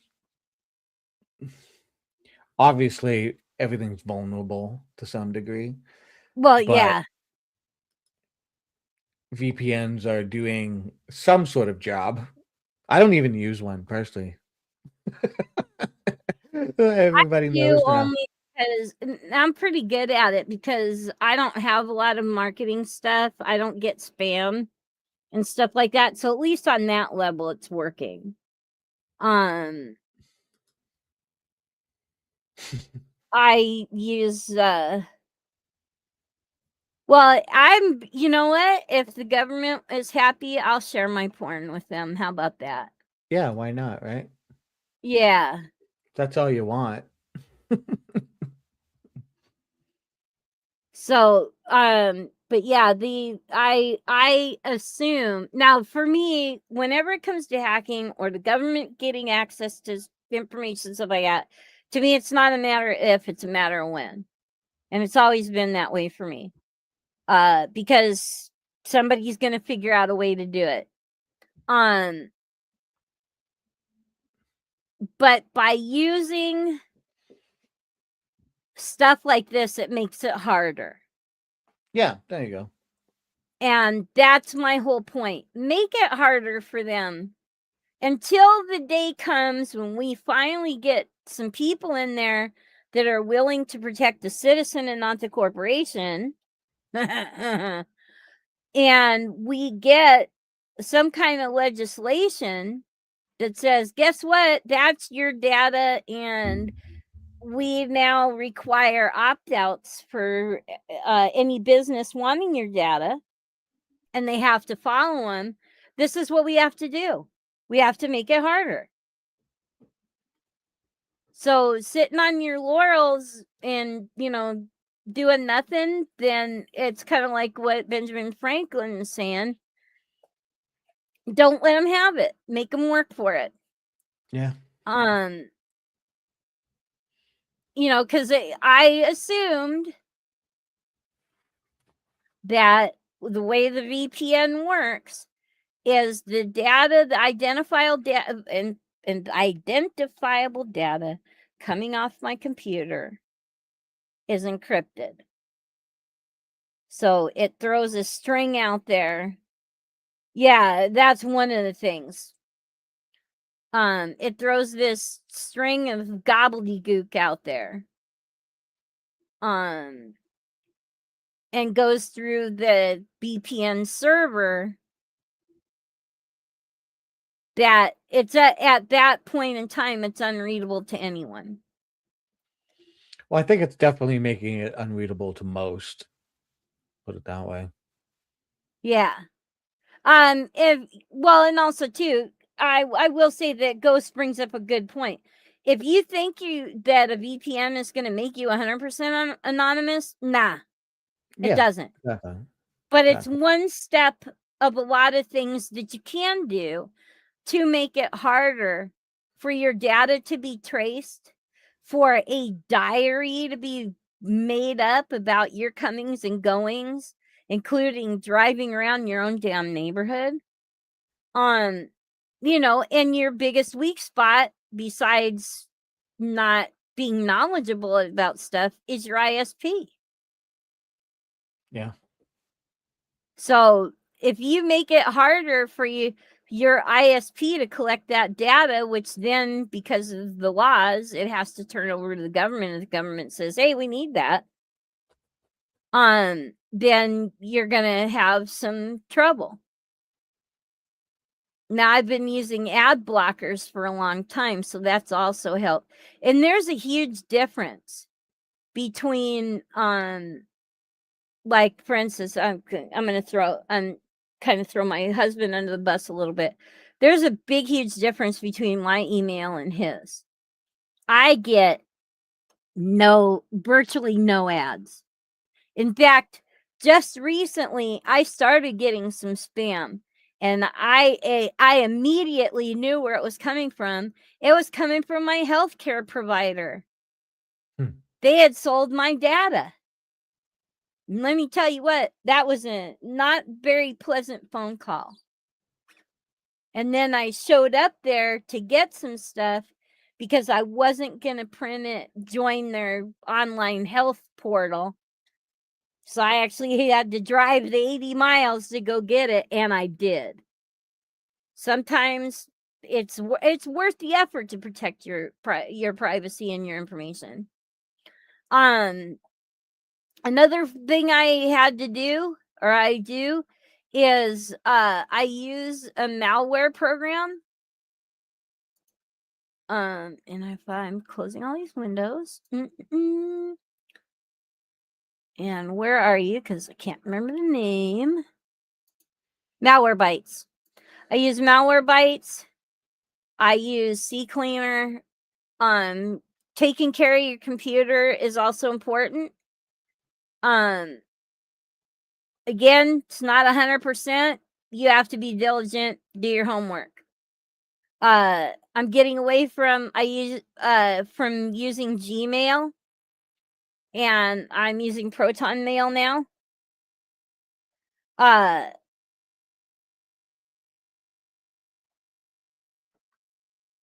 Okay.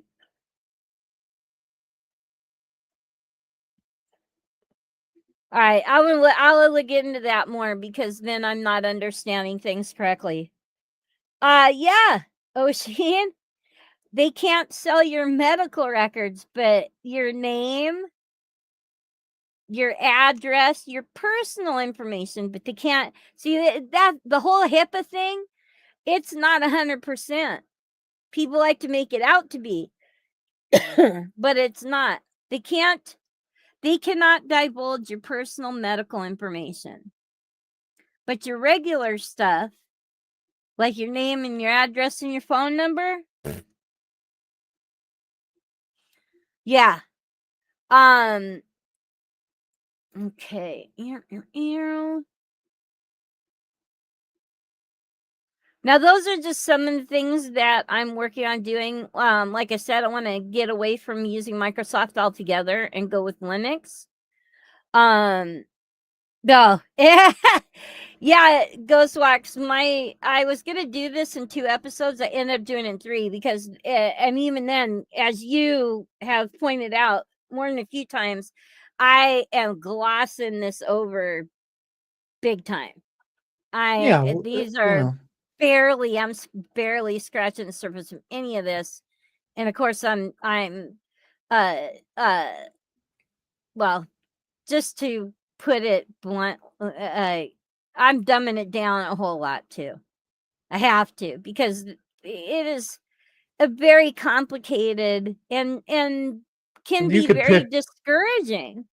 Yeah, and you could pick one small aspect of something and do like 20 hours of podcast on it. You know what I mean? Like it's you Yeah, can't so to cover all of it in depth and thorough is like it's a lot. It's a lot. So we're just having a discussion. We're just a little channel, and you're talking about something that you're passionate about, and it's this, right? So well, yeah, and it, like anything in life, you are your own weakest link. And the best way to protect yourself is to educate yourself. yeah, Educate yeah. yourself on security threats. Educate yourself on what the latest scams are and hacking.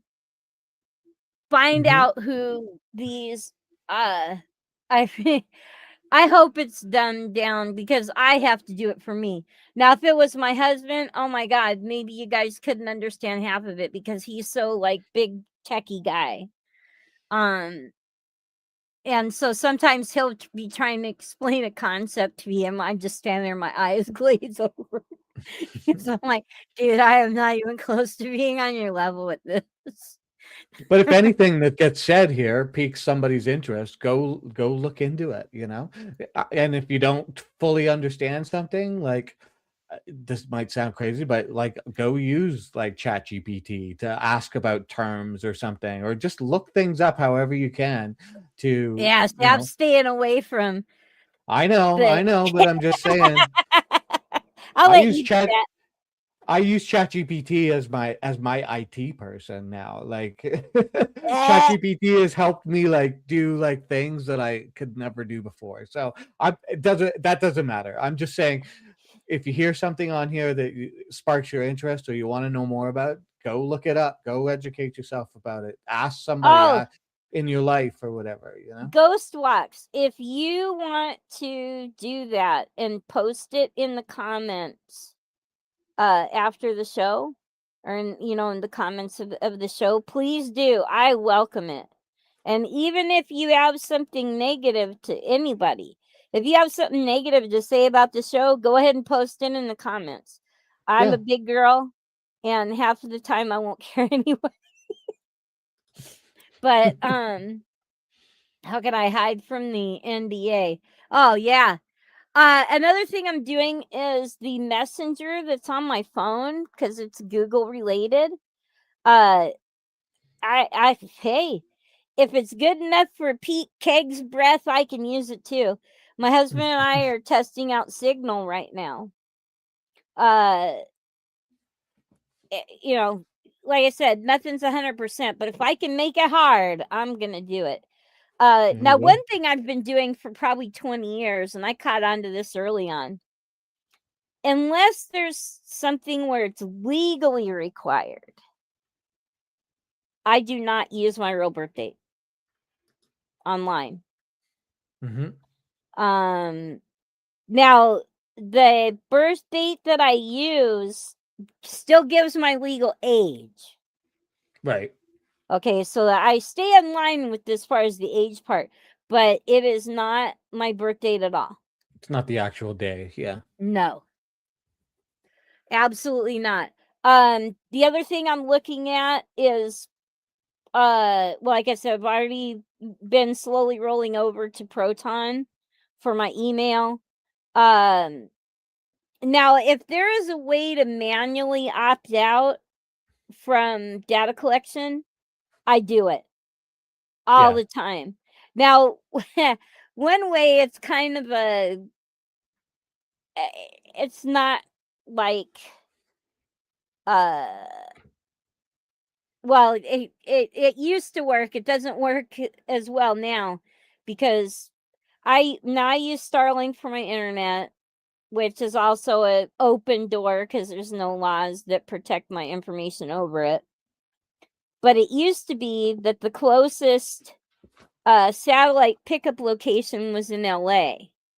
So it was great because everything identified me as being in California. So I always got the California opt-out stuff. And of course, I always clicked, yeah, no, you can't. I'm opting in. Now I have to be more sophisticated about it because now there's more satellites up. So it identifies right where I'm at now.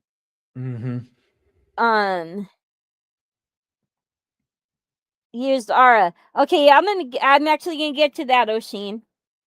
I will get to data jammies shortly. Got the broker or browsers. Also too, there's email aliasing tools. I don't know that much about them, but looking in to those because I'm using Proton, so I didn't look at it. Moving from Gates to Musk. Well, yeah. Now one thing and that actually brings up a good point. I didn't even have it in my notes. One thing this town did was they put in fiber optic. Now, right now, the technology for wiretapping a fiber optic line is extremely iffy because right now you can't tap a light signal, which is what how information goes through fiber optic is by light. So I was hoping to find an RV park that was hooked up to fiber optic, but very few of them even want to mess with it because then they have to pay for it being installed in the RV park and they don't want to pay for it. So for now, I'm still stuck with Starlink.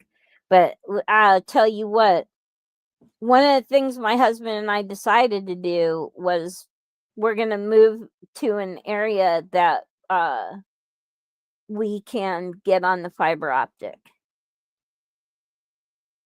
Because that's another way of and I'm not don't be paranoid about this. Be annoyed, get angry, but don't be paranoid about it because if you're paranoid then you want to hide and be scared and I don't want you to do that.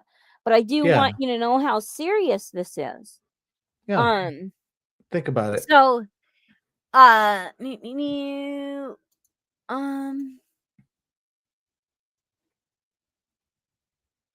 let's see. Are we gonna have to do a part 4? This is what? No. Are we gonna have to do a part 4? No? Okay. No. No. So where is it? There it is. Found it. All right. So anyway, I talked about passwords. I'm not going to go into encryption except for what I've already told you about it. It like scrambles the signal. Encryption is important. Yeah. Coming up with a security plan, how you're going to tackle these things and make your internet and your information harder to get.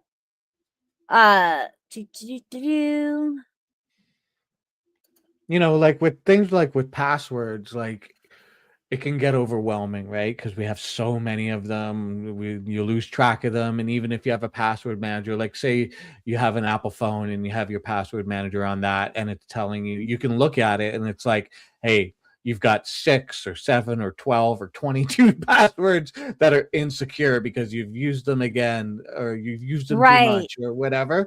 And it seems very overwhelming. And you're like, oh my God, you know, it I get it. It totally does seem overwhelming, but there's things you can do. And like one of the simplest things, like if it's not like getting a different password manager and you know or whatever, like just carve a little piece of your day out somewhere. Like find a day you know where you have a little bit of time and just sit down for like half an hour and go fix those passwords and you'll see that it doesn't take as long as you think it's going to take. And just, you know, get yourself whatever you need, a notebook, however you want to do it. And just start fresh, start new, and, you know, start keeping track of them. And just, you know, give yourself that little bit of time. Like, you know, you're going to spend so much time watching television shows and doing a whole bunch of things. Like, why not just take a little bit of time to just go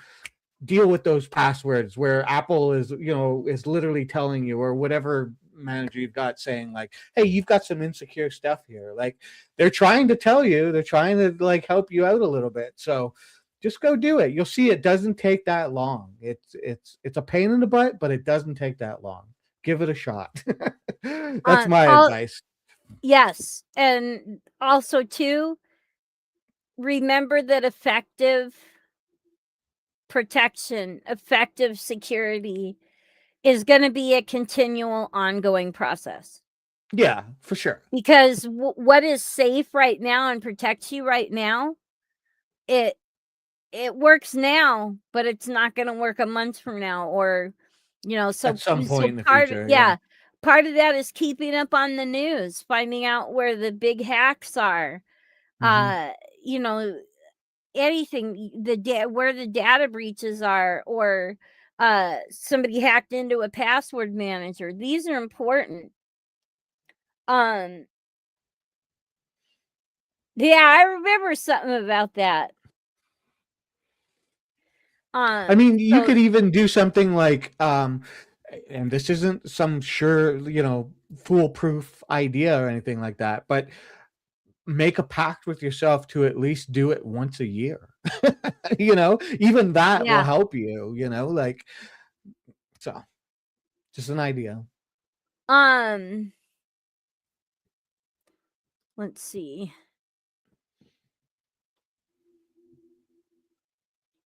I'll be in everything you have within a half an hour, Muck.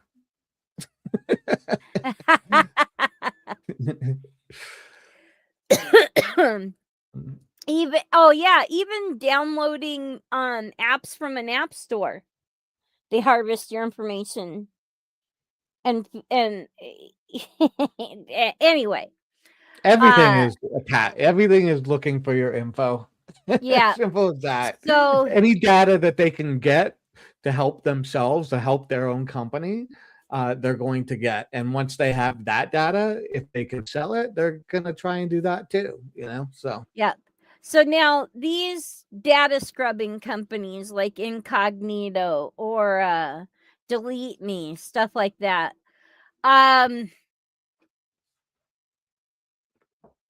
They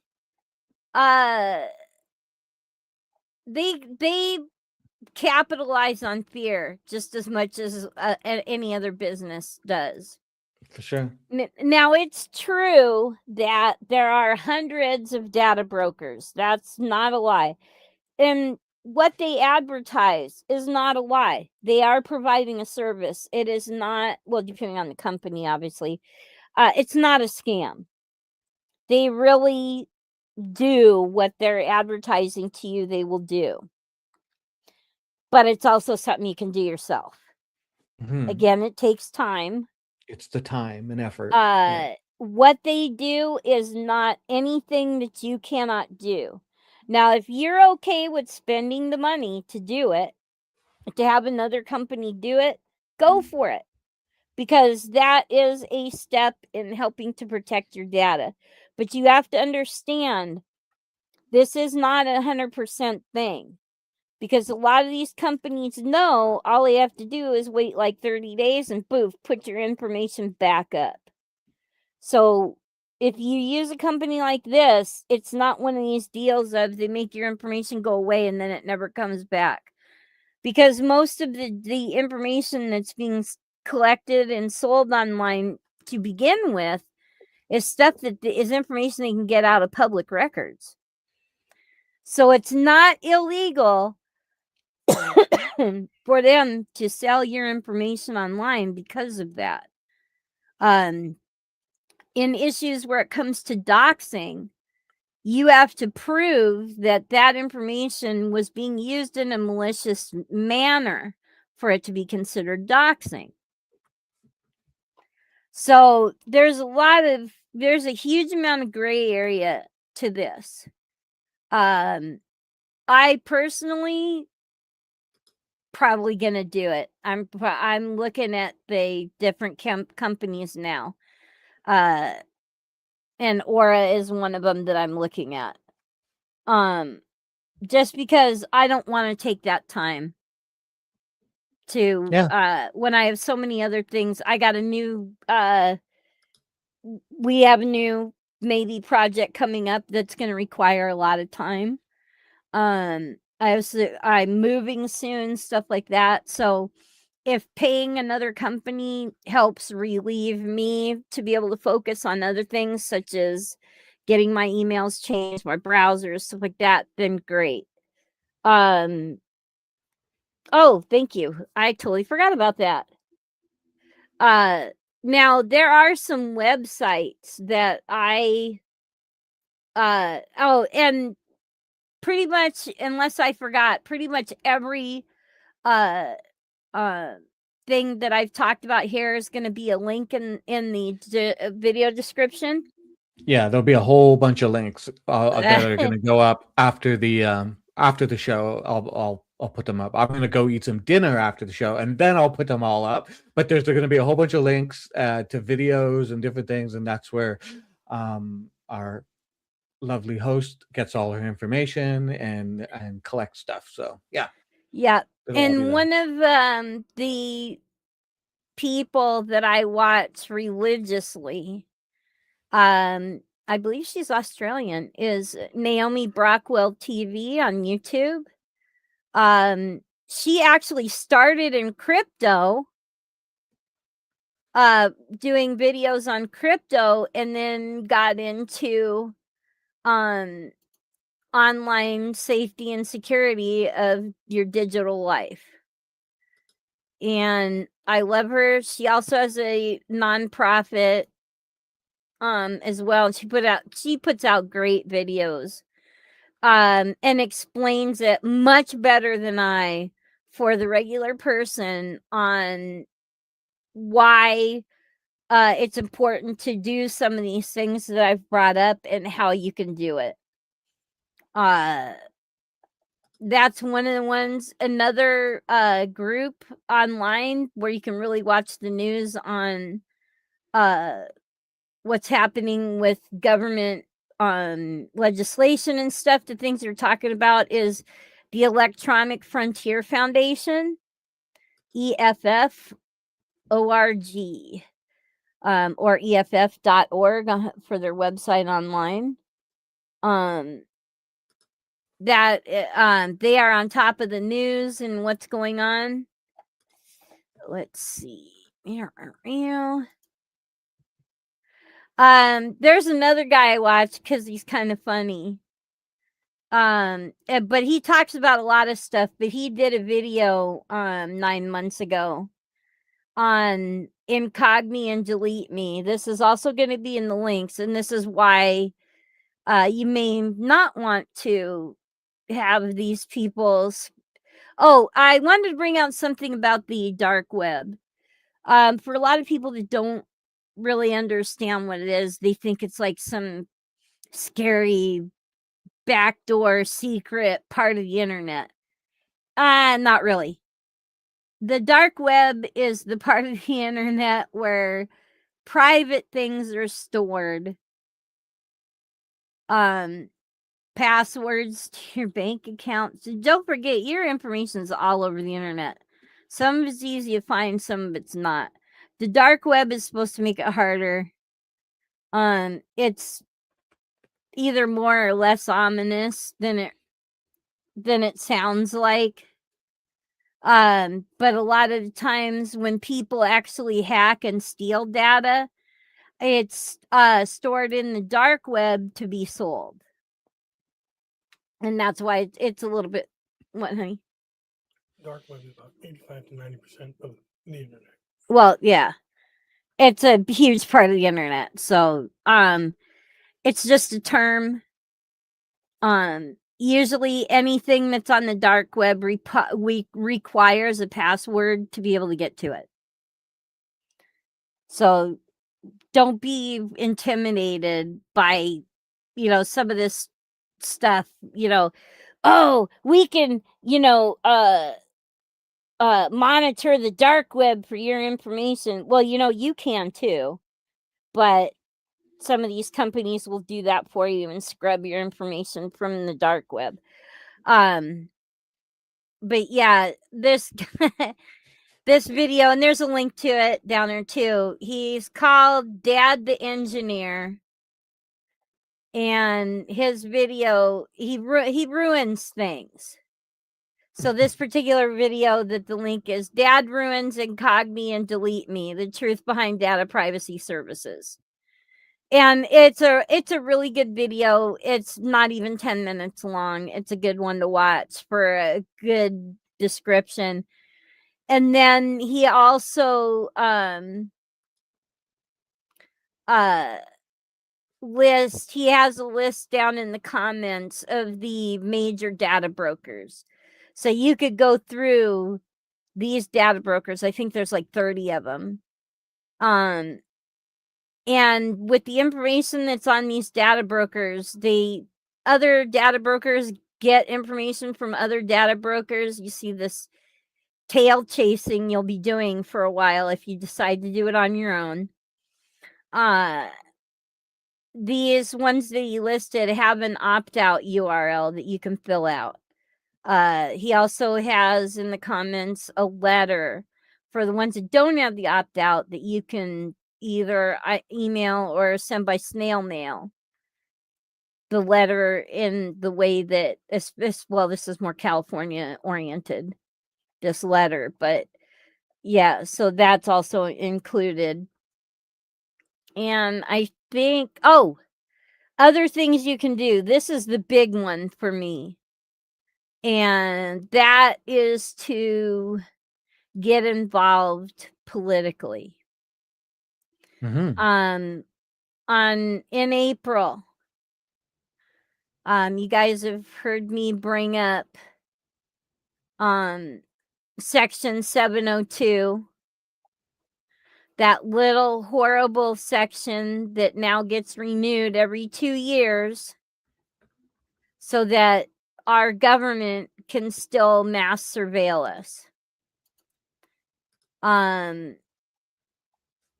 I don't know what the latest is on that. I'm involved with a group.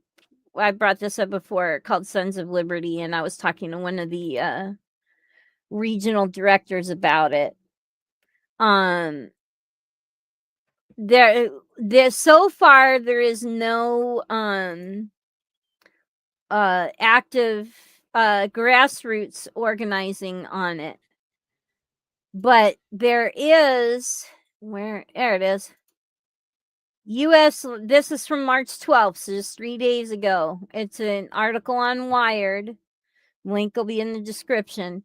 U.S. lawmakers moved to kill the FBI's warrantless wiretap access. That's Section 702 that I'm talking about. And it comes up for it sunsets on April 20th. And a couple of senators have actually drawn up legislation alongside a couple representatives to get rid of this damn thing, because this is the wiretap program under the Foreign Intelligence Surveillance Act that makes it possible legally for our government to mass surveil us. Not just the foreign people it was supposed to originally cover. So hopefully, if enough people contact their senators and their representatives and tell them that they need to let Section 702 sunset, hopefully we will have I will have something soon that like a letter or something that you can, when you call or email, it'll give you like a script that you can use to make it clear that they need to get rid of this legislation, and it's a step in the right direction. Obviously being proactive and taking care of yourself is the first step. But getting involved with the pushing your legislators to even the ACLU has an internet department. The ACLU has an interesting track record because it's very willing to piss off anyone as long as it's constitutional.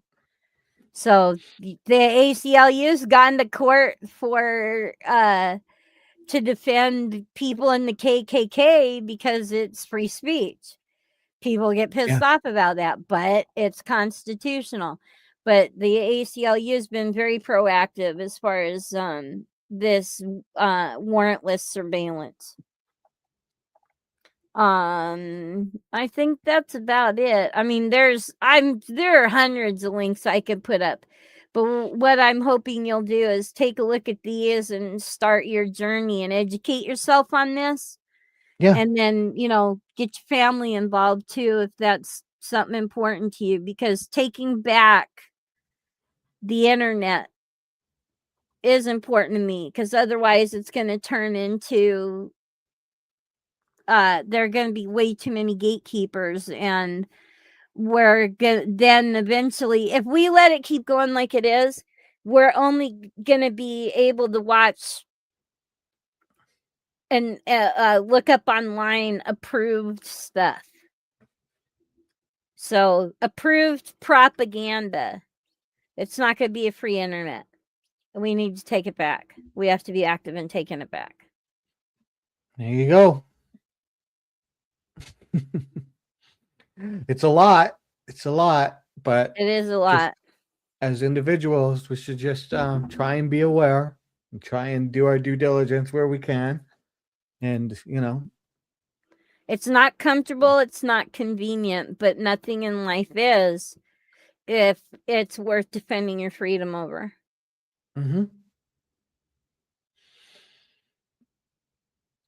So, anyway, what do you got planned? We only have some stragglers left, so it's okay. It's okay. People can watch it. I've missed a lot of the chat doing this, so it'll be. That's okay. Maybe we should have another chat Free for all, chat free for all yeah, next week. chat free for all in next week maybe, and take a little break from this. Yeah, make it a little light. Lighter. Yeah, that sounds like a good idea. Yeah, well, This has we been should do some that. heavy stuff.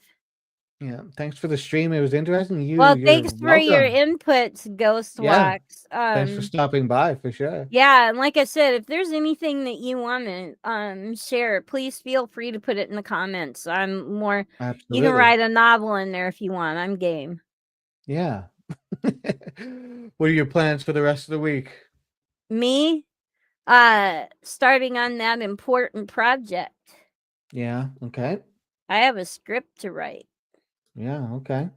I am going to attempt. Now, my comedy is Don't off. give it all away. Yeah. Well, I'll just give a little. My comedy is off the cuff. It's something that comes naturally. So if it's something in the moment, I'm going to try and write it down. Yeah. Yeah. I'm going to try and write it down, and hopefully it'll be funny. Hopefully. So we will see. Yeah. Up. But as always, I hope it's also educational. Funny and educational. They belong together. So anyway, I hope you people have a lovely rest of your weekend. Yeah. And see you next Sunday. Yeah. Thanks for stopping by, everybody. Hit the up or down thumbs and tell your friends about it. And come back next week. It'll be 3 o'clock again, Mountain Standard Time, which would be, I guess, 5 o'clock, like Atlantic time, and 2 o'clock Pacific. Yeah. There you Yeah, go. on the time change, I realized during the week that it would be much easier if I followed Spider Dog's time. Because the whole idea originally was that we were going to get done before dinner time.